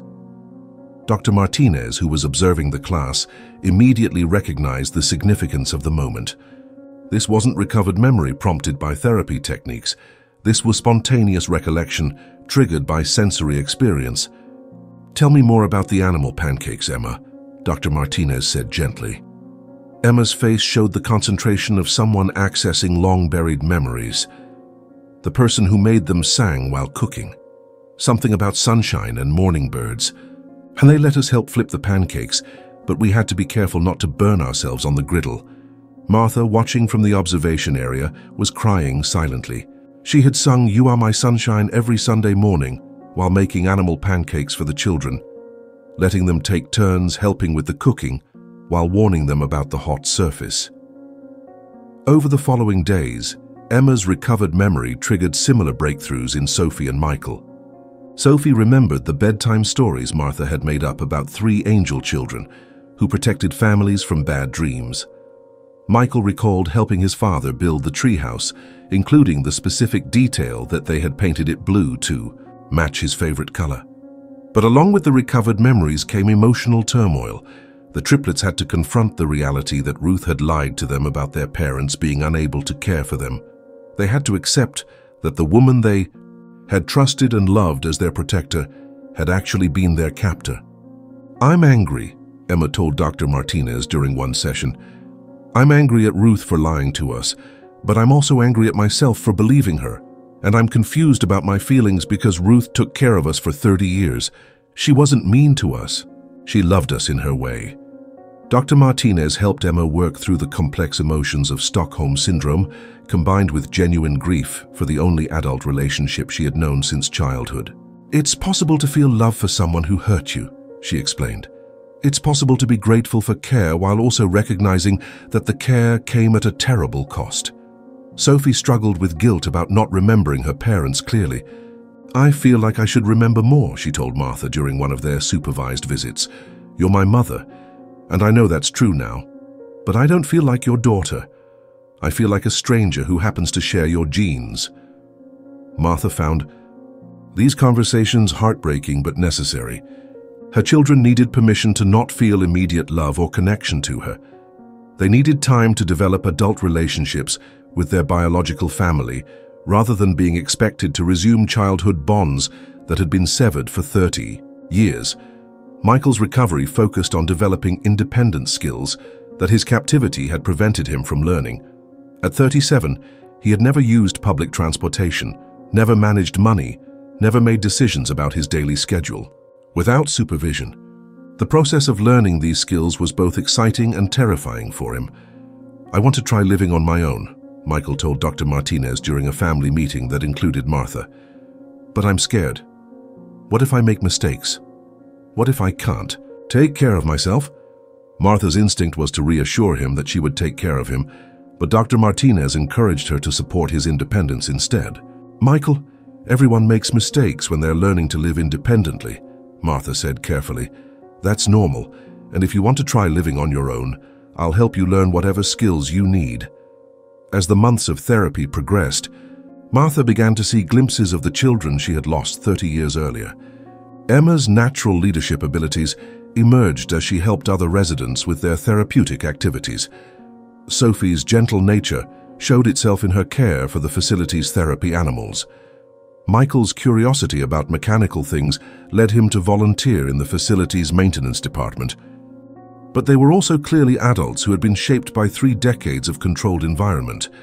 They might never be able to fully integrate into mainstream society, might always need some level of support and structure, might never form the close family bonds that Martha had dreamed of restoring. The question facing all of them was whether they could build new relationships based on their current reality, rather than trying to reclaim relationships that had been lost forever.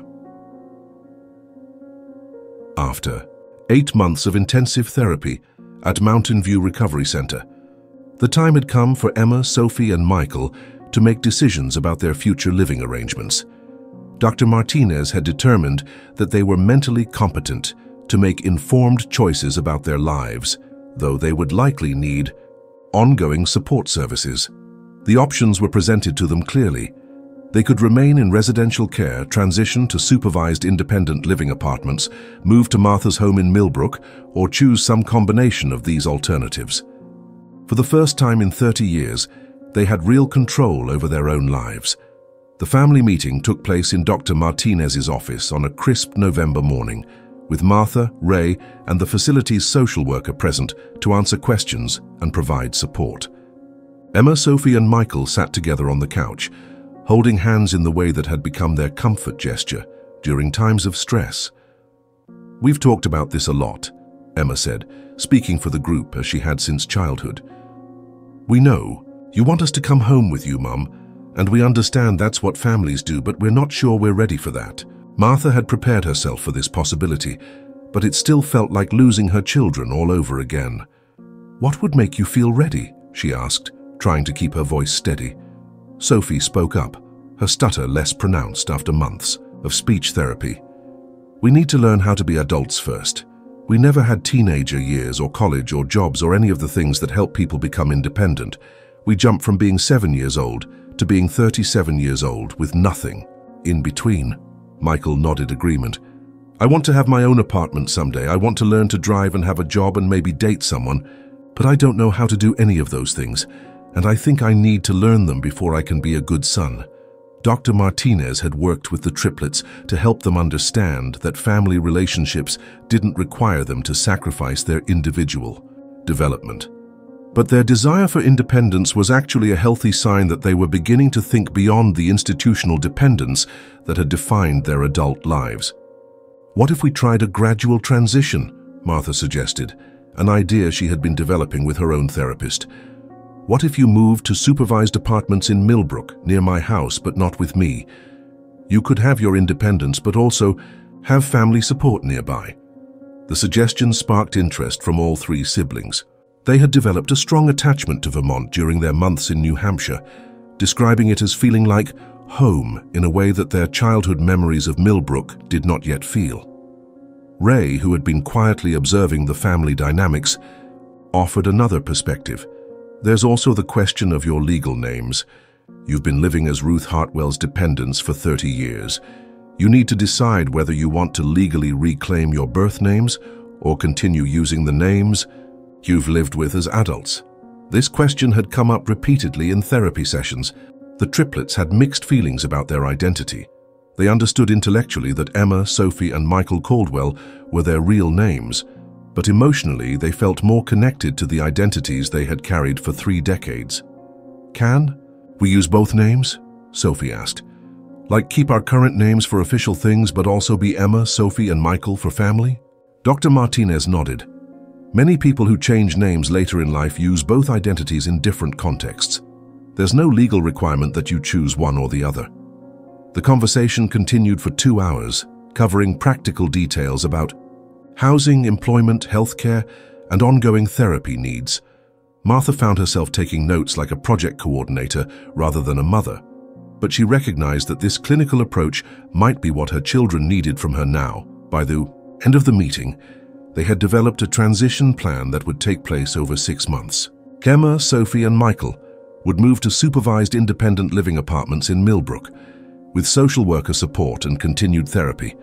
Martha would be nearby but not intrusive, available for family activities but respectful of their need for independence. "There's one more thing," Emma said as the meeting was concluding. "We want to visit Ruth's grave." The request surprised everyone, but Dr. Martinez understood its importance. You need closure with her, just like you need to build new relationships with your biological family.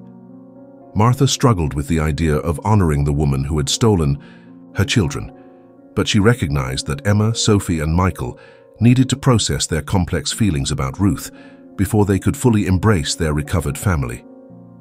"We'll go together," Martha said finally. "If that's what you need to do, we'll do it together." The visit to Ruth Hartwell's grave took place on a cold December morning, with Martha, Ray, and Dr. Martinez accompanying the triplets to the small cemetery outside Brattleboro. Emma placed a bouquet of white flowers on the grave, while Sophie and Michael stood silently beside her. "Thank you for taking care of us," Emma said quietly, "but we know now that wasn't your choice to make." As they walked away from the cemetery, Martha felt something shift in her relationship with her children. They were finally ready to begin the slow process of building new family bonds based on who they were now rather than who they had been 30 years earlier. The children she had lost were gone forever, but the adults they had become were choosing to be part of her life. It wasn't the reunion she had dreamed of, but it was the beginning of a different kind of family relationship that might, with time and patience, become something beautiful. 6 months later, Martha stood in the driveway of a small duplex on Elm Street in Millbrook, watching a moving truck deliver furniture to what would be Emma, Sophie, and Michael's first independent home. The irony of the street name wasn't lost on her. Elm Street in Brattleboro had been where their captivity ended, and now Elm Street in Millbrook would be where their freedom truly began. The triplets moved with the careful efficiency they had, learned during 30 years of institutional living, each item placed precisely where it would be most useful. But there were signs of personality emerging too. Emma had chosen bright yellow curtains for the kitchen, Sophie had insisted on a reading chair by the living room window, and Michael had set up a small workshop area in the basement for the woodworking hobby he was developing. "It feels different from the other places," Sophie observed, adjusting her new glasses as she looked around their living room. "It feels like it belongs to us." Martha helped them arrange furniture and stock their kitchen, marveling at how much they had changed since their first confused days at Riverside Care Center. They moved with more confidence now, made decisions independently, and showed the kind of sibling dynamics that had been suppressed during their years of controlled captivity. Ray stopped by in the afternoon, officially closing the case file that had defined so much of his career. The investigation had ultimately revealed that Ruth Hartwell had acted alone in the kidnapping and had used professional document forgers in Boston to create the false identities, but the forgers themselves had died years earlier. No charges would be filed because there was no one left to prosecute. "How does it feel to finally close the case?" Martha asked as Ray filed his final report. "Strange," Ray admitted. "I spent 30 years wondering what happened to 3 7-year-olds, and it turns out they grew up. They survived, they're healthy. They're making their own choices about their lives. That's better than most missing children cases end." Emma overheard the conversation and approached Ray with characteristic directness. "Thank you for not giving up on us," she said. "Even when we didn't remember who we were, you knew we were missing and you kept looking." Ray found himself unexpectedly emotional at her gratitude. "I promised your mother I would find you. It took 30 years, but I kept my promise." As evening approached, Martha prepared to leave her children in their new home for their first night of true independence. It felt monumental and terrifying at the same time. After 30 years of not knowing where they were, she would now know exactly where they were, but wouldn't be able to protect them from the ordinary dangers of adult life. "We'll call you tomorrow," Michael promised, having learned to use the telephone with the enthusiasm of someone discovering a new technology. "And we want to come for dinner on Sunday if that's okay." "It's more than okay," Martha replied, hugging each of her. "Children, goodbye." The physical affection was still awkward for all of them, but it was becoming more natural with practice. Sunday dinners had become a cherished tradition, with the triplets arriving at Martha's house each week to share meals and conversation. These gatherings felt naturally familial now, without the forced quality that had marked their early attempts at rebuilding relationships. "I have news," Michael announced during one Sunday dinner in March 2014. "Jenny and I set a wedding date, June 21st, and we want to have the ceremony at the church here in Millbrook, if that's okay with everyone." Martha felt a flutter of anxiety at the thought of her son's wedding being held in their small town, where his story was well known and might attract unwanted attention. But she recognized that Michael was asserting his right to have normal life experiences in the place he now considered home. "What can I do to help?" Martha asked, understanding that her role was to support rather than direct. "We want you to walk me down the aisle," Michael said, his voice slightly emotional. "I know that's usually the father's job, but you're the parent who's here, and you're the one who never gave up on us." Emma and Sophie immediately volunteered to help with wedding planning, excited about their first opportunity to participate in a normal family celebration. Emma would serve as Michael's best man, or best woman as she preferred, while Sophie would coordinate flowers from her garden business. The wedding planning process revealed how much the triplets had grown as individuals while maintaining their close sibling bond. They made decisions collaboratively, but respected each other's different preferences and approaches. Michael wanted a simple ceremony, Emma pushed for more formal elements, and Sophie focused on making everything beautiful. Ray, who had remained close to the family, offered to provide security for the wedding to prevent media disruption. The case still attracted occasional attention from true crime enthusiasts and documentary producers, but the family had learned to manage their privacy while living normal lives. The important thing is that this is Michael and Jenny's day, Ray said during a planning meeting. We'll make sure nothing interferes with that. As the wedding date approached, Martha found herself thinking about her late husband, David, and how he would have felt about walking his son down the aisle. David had died 5 years after the children's disappearance, never knowing that they had survived. She carried his memory with her to all the family milestones he was missing. The wedding took place on a perfect June morning, with the ceremony held at the small Methodist church, where Martha had prayed for her children's safe return for 30 years. The guest list was carefully limited to family and close friends, with several members of the support team who had helped with the triplets' recovery in attendance. Michael looked handsome in his carefully chosen suit, nervous but happy as he waited at the altar with Emma beside him. Sophie had outdone herself with flower arrangements that transformed the simple church into something magical. Martha walked her son down the aisle with tears of joy rather than the grief that had marked so many previous occasions in that same church. Jenny's family had embraced Michael completely, treating him as the son-in-law he was, rather than the curiosity his history might have made him. Her parents were kind, practical people who understood that everyone carries some form of baggage into marriage, and that Michael's honesty about his past was actually a strength rather than a limitation. The reception was held in the church fellowship hall with dancing, cake, and the kind of normal wedding celebration that Martha had never dared imagine for her children. Emma gave a toast that was both funny and moving, talking about the brother who had always been brave and kind, and who deserved all the happiness he was claiming for himself.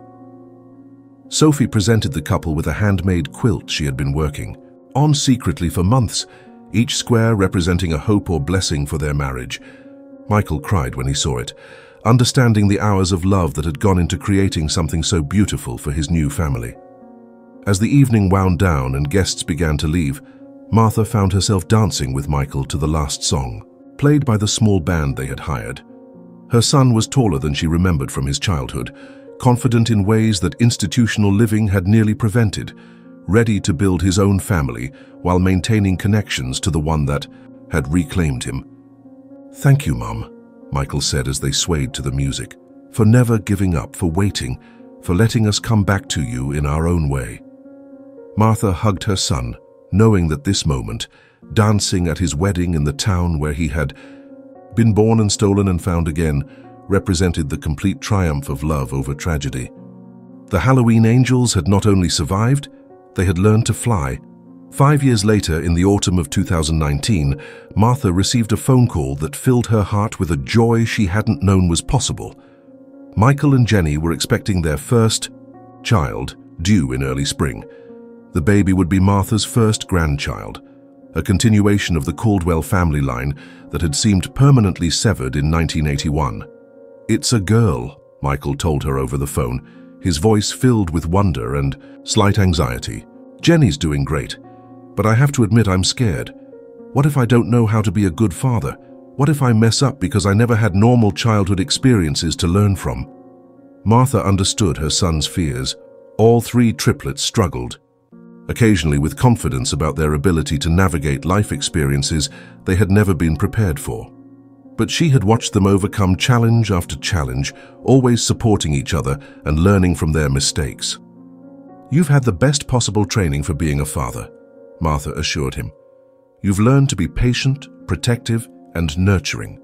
You've experienced firsthand how important it is for children to feel safe and loved. Your daughter will be lucky to have you." Emma and Sophie were thrilled about becoming aunts, immediately beginning to plan ways they could help with childcare and support. Emma had moved into her own apartment the previous year, finally ready for complete independence. while Sophie had taken over management of the community garden program and was dating a social worker she had met through her volunteer activities.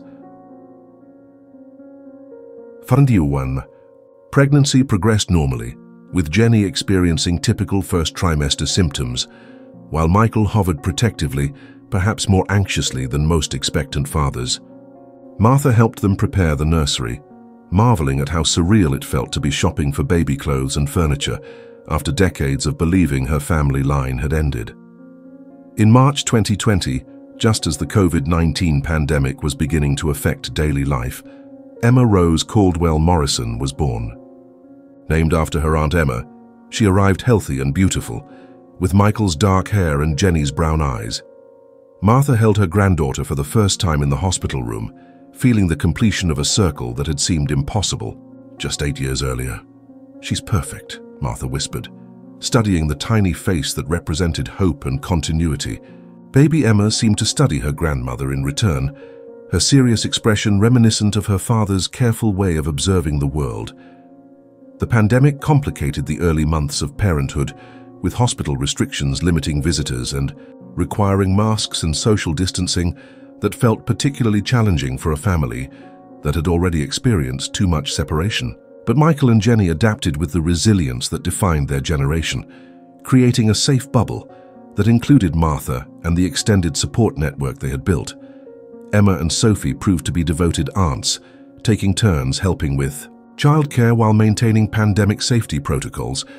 Emma worked remotely from her advocacy position, often holding video conferences while babysitting her niece.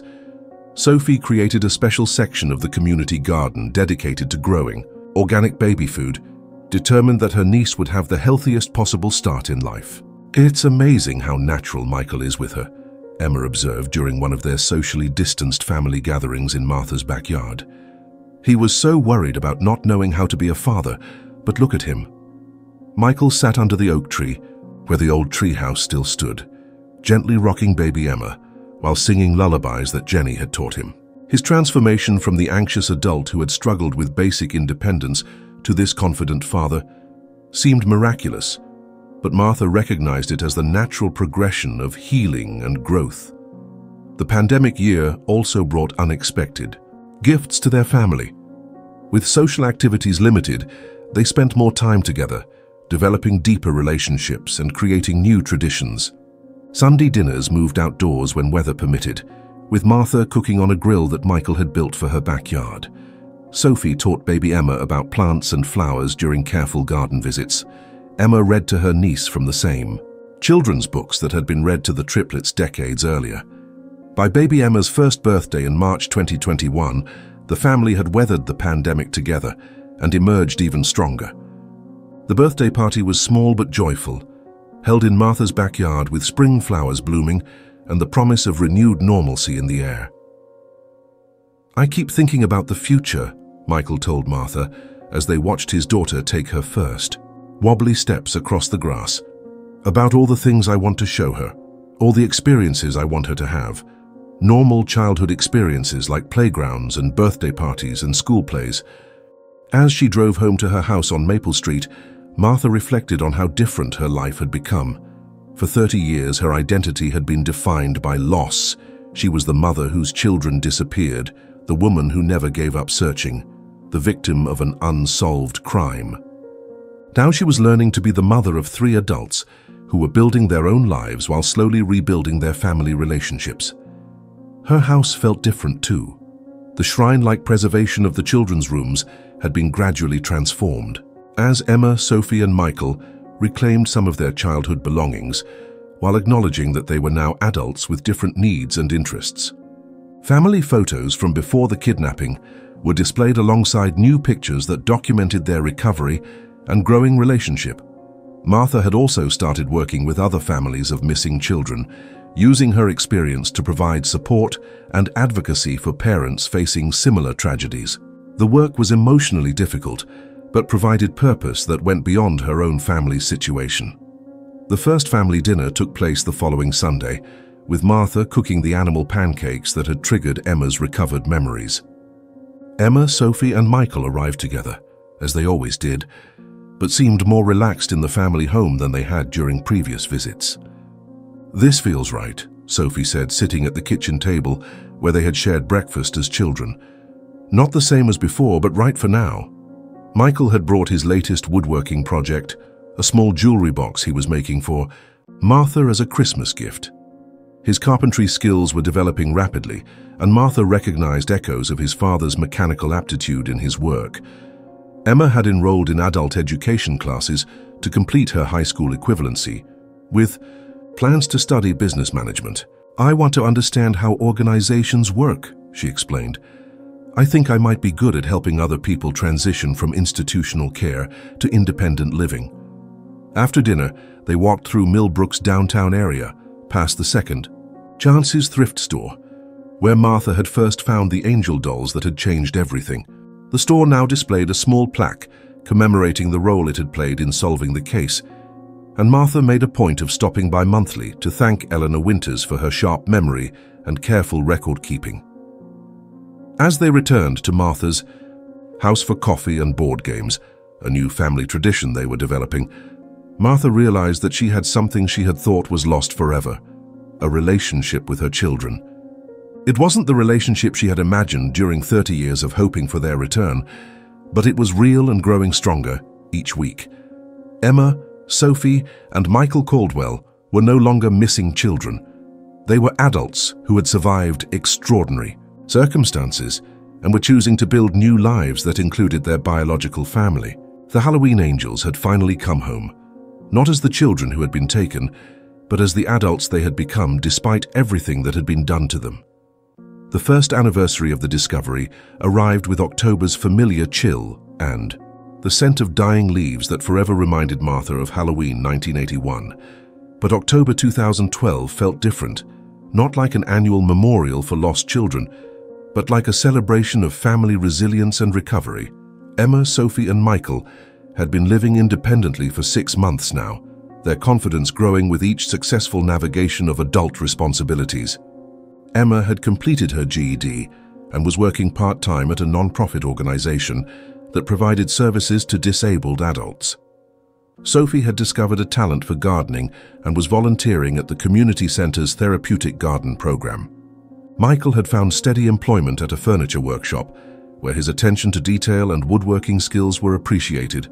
More importantly, they were developing individual identities separate from the group dependency that had characterized their years in captivity. Emma was emerging as a natural advocate for other trafficking survivors. Sophie was learning to manage her anxiety through art therapy and meditation. Michael was dating a co-worker and talking about someday having his own family. Martha hosted a quiet anniversary dinner at her house, inviting Ray, Dr. Martinez, and a few other people who had been instrumental in their recovery. The evening felt like a family gathering rather than a somber remembrance, with conversation focusing on future plans rather than past trauma. "I want to tell you all something," Emma said as they were finishing Martha's apple pie dessert. "Sophie, Michael, and I have been talking about changing our names back to Caldwell, not erasing the names we lived with for 30 years, but reclaiming our birth names as our legal identity." Martha felt tears welling up, understanding the significance of the decision. For 3 decades, her children had been legally dead. Reclaiming their birth names would be the final step in their official resurrection. "We want to do it on Halloween," Sophie added. "On the anniversary of when we were taken. We want to turn that day into something positive instead of something scary." Ray, who had been quietly observing the family dynamics throughout the evening, spoke up. "There's something I want to tell you all. The Caldwell case has been used as a training example for missing children investigations. Your survival, your recovery has given hope to hundreds of other families dealing with missing children cases." Michael looked uncomfortable with the attention, as he often did when reminded of their unusual circumstances. "We're not heroes," he said quietly. "We're just trying to survive." "That's exactly what makes you heroes," Dr. Martinez replied. "You survived 30 years of captivity with your core humanity intact. You've managed to build adult relationships and develop independence despite never having the chance to learn those skills naturally. You've shown remarkable resilience." As the evening wound down and guests prepared to leave, Martha found herself alone with her children for a few minutes. They sat together in the living room where family photos now included recent pictures, alongside the childhood images that had defined her memory for so long. "Are you happy?" Martha asked them, the question she had been afraid to voice for months. Emma considered the question seriously. "I think we're learning how to be happy," she said finally. "We spent so many years just trying to be safe and please Ruth that we never really thought about happiness. Now we're discovering what we actually like, what we want, who we are when we get to choose." Sophie nodded agreement. "I like having choices, even small ones like what to have for breakfast or what color to paint my bedroom. I never realized how important choices were until I started having them." Michael's response was characteristically practical. "I like working with my hands and making things that last.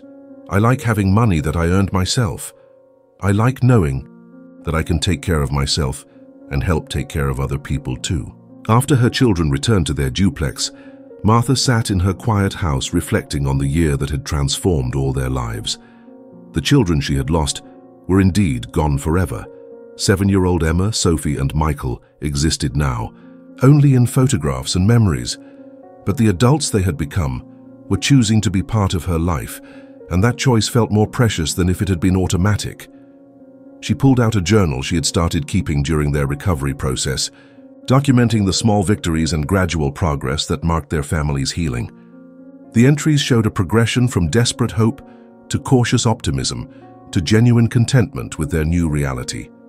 The legal name change ceremony took place on Halloween morning 2012, exactly 31 years after 3 children had disappeared from their backyard. Emma, Sophie, and Michael stood before a county judge and formally reclaimed their birth names, with Martha, Ray, and their support team present as witnesses. "From this day forward," the judge declared, "you are legally restored to your birth identities as Emma Marie Caldwell, Sophie Rose Caldwell, and Michael David Caldwell." As they left the courthouse, Martha noticed that her children were holding hands, not from anxiety or institutional dependency, but from shared joy at reaching this milestone together. They had survived the worst that could happen to children, and had emerged as adults capable of love, work, and hope. The Halloween angels had truly come home. 2 years after their discovery, Emma, Sophie, and Michael Caldwell had settled into routines that looked remarkably similar to those of other adults in their late 30s. Emma worked full-time at the Regional Advocacy Center and had been promoted to case manager, helping other survivors of trafficking navigate the legal and social services systems. Sophie managed the community garden and had started a small business, selling flowers and vegetables at the local farmers market. Michael had been promoted to shop foreman at the furniture workshop and was engaged to his co-worker, Jenny, a woman who accepted his unusual history without making it the defining feature of their relationship. Martha watched her children's continued development with a mixture of pride and amazement. They had not only survived their ordeal, but were thriving in ways that seemed impossible during those first confused days at Riverside Care Center. More remarkably, they had chosen to maintain close family relationships while establishing their individual identities. Martha understood what he wasn't saying directly, that he wanted his daughter to have everything that had been stolen from him and his sisters. The childhood that had been interrupted at age 7 would live again through baby Emma's experiences. Sophie announced her engagement that summer, having accepted a proposal from David, the social worker she had been dating for 2 years. Their relationship had developed slowly and carefully, with David understanding and respecting Sophie's need for patience and clear communication about expectations and boundaries. "We want to have the wedding next spring," Sophie told the family during Sunday dinner. "Nothing big, just family and close friends, and we're hoping Emma and Michael will walk me down the aisle together." The idea of both siblings escorting Sophie felt perfect to everyone. The triplets had protected and supported each other through decades of captivity and years of recovery. Having them share the honor of giving Sophie away represented the strength of their bond while acknowledging their individual growth. Emma had also been in a relationship for over a year with a woman named Sarah, who worked as a therapist specializing in trauma recovery. Their partnership had developed from friendship through their professional advocacy work, built on shared understanding of how trauma shapes people's lives and relationships. "I never thought I would be brave enough to fall in love," Emma confided to Martha during one of their regular coffee dates. "But Sarah makes me feel safe enough to be vulnerable and strong enough to believe I deserve happiness." As 2021 drew to a close, Martha looked around her Thanksgiving table at the family that had grown from her desperate hope and decades of searching. Michael and Jenny with baby Emma, now a toddler beginning to form words and express her personality. Sophie and David, planning their spring wedding while managing the expanded community garden program together. Emma and Sarah talking about adopting children someday and continuing their advocacy work. The Caldwell family had not only survived their trauma, but had transformed it into strength, compassion, and determination to help others. They had reclaimed not just their names and their freedom, but their capacity for love, trust, and hope. On Halloween morning 2024, 43 years after 3 7-year-olds had disappeared from their backyard, Martha Caldwell stood in that same backyard watching her 4-year-old granddaughter Emma play on the swing set that Michael had built in the shadow of the old oak tree. The child's laughter filled the air with a kind of joy that had been absent from this space for decades. "Grandma, watch me go high," little Emma called out, her blonde hair flying as she pumped her legs on the swing. She looked remarkably like her aunts and father had at that age, but her confidence and carefree spirit reflected a childhood unmarked by trauma or fear. Emma and Sophie sat at the picnic table nearby, working on Halloween decorations for the community center's fall festival. At 47, both women had found their places in the world and their community. Their struggles with institutional dependence, now just part of their personal history rather than defining limitations. "Remember when we thought Halloween was just a scary day?" Sophie said, cutting orange paper into pumpkin shapes. "Now it feels like a celebration of surviving and thriving." Emma nodded, her hands steady as she outlined black cats and friendly ghosts. "It helps that we get to see Halloween through Emma's eyes now. It's just fun for her. Costumes and candy and playing pretend, the way it should be for children."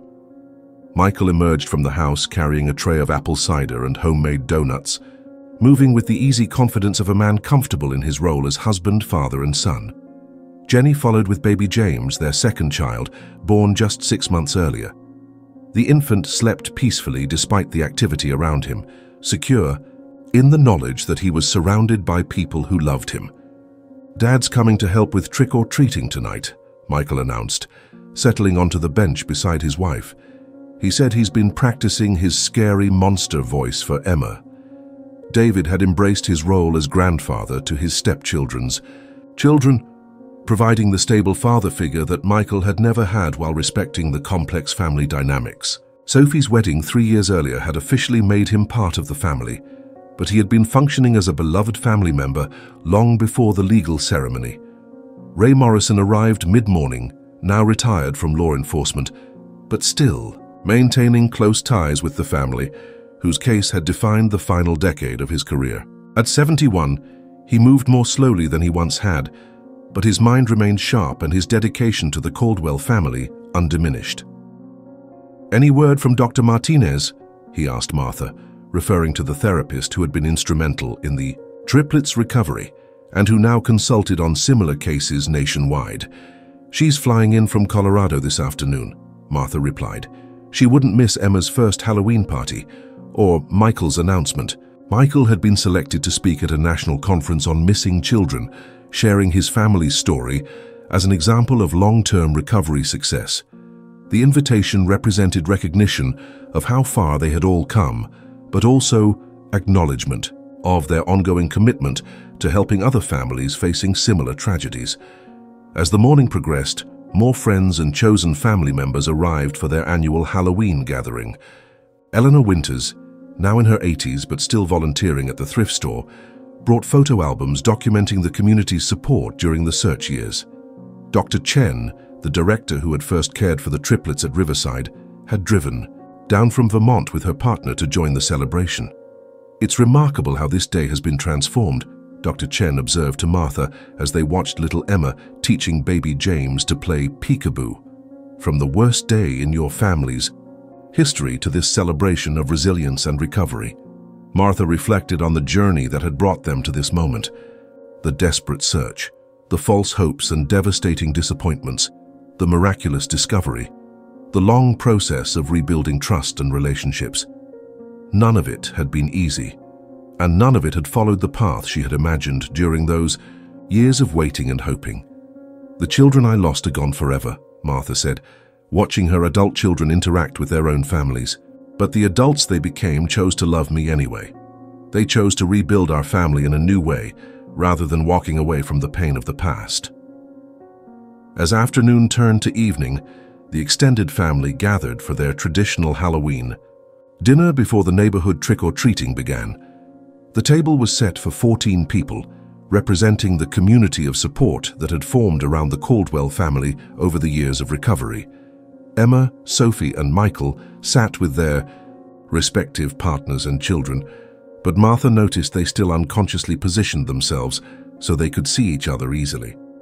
The trauma bond that had sustained them through captivity had evolved into a healthy sibling closeness that enriched rather than limited their individual relationships. "I want to say something before we eat," Emma announced, standing and raising her glass of cider. 43 years ago, 3 children disappeared from this backyard. For 30 years, our family lived with a hole that seemed impossible to fill. But we're here now, all of us, because one mother never stopped believing and one detective never stopped searching. She looked directly at Martha and Ray. "You saved us not just by finding us, but by giving us time and space to find ourselves. You let us heal at our own pace and rebuild our family relationships on our own terms. Thank you for understanding that rescue wasn't just about the moment we were found, but about all the years of patience and support that came after." Sophie stood to join her sister. "And thank you for letting us turn our trauma into purpose. The advocacy work we do, the people we help, the awareness we raise, none of that would be possible without your support and understanding." Michael rose as well, holding baby James, while 4-year-old Emma climbed onto his chair. "Most of all, thank you for showing us that family isn't just about blood relations or shared history. It's about choosing to love each other every day, even when it's difficult, especially when it's difficult." As they sat down to dinner, Martha looked around the table at faces that represented love, resilience, and hope. Her grandchildren would grow up knowing they were cherished and protected. Her children had found their own paths to happiness while maintaining their family bonds. The community that had supported their recovery had become extended family. Outside, other families were beginning their Halloween celebrations, children laughing as they tried on costumes and prepared for trick-or-treating. The sounds of normal childhood joy filled the air, a reminder that most children get to experience Halloween as simple fun rather than the anniversary of trauma. But inside Martha's house, Halloween had become something else entirely. A celebration of survival, recovery, and the power of never giving up on the people you love. The Halloween angels had truly come home, not as the children who had been stolen, but as the remarkable adults they had chosen to become. As darkness fell and the trick-or-treating began, 4-year-old Emma put on her angel costume. White robes with golden trim, gossamer wings, and a wire halo that caught the porch light. She looked exactly like her father and aunts had 43 years earlier, but she would experience this Halloween surrounded by family who would never let her out of their sight. "Ready to get some candy?" Michael asked his daughter, taking her hand as they prepared to join the neighborhood children. "Ready," Emma replied, her voice filled with excitement and anticipation for an evening of simple childhood magic. Martha watched from her front porch as her son walked his daughter down the same street where he had once been taken, now transformed from a place of loss into a place of safety and joy. The Halloween angels had completed their journey home, and their story would continue through future generations who would know they were loved, protected, and free. The search was finally over. The family was finally whole. And Halloween would never again be a day of grief, but a celebration of the miracle that love and determination can work when they refuse to surrender to despair.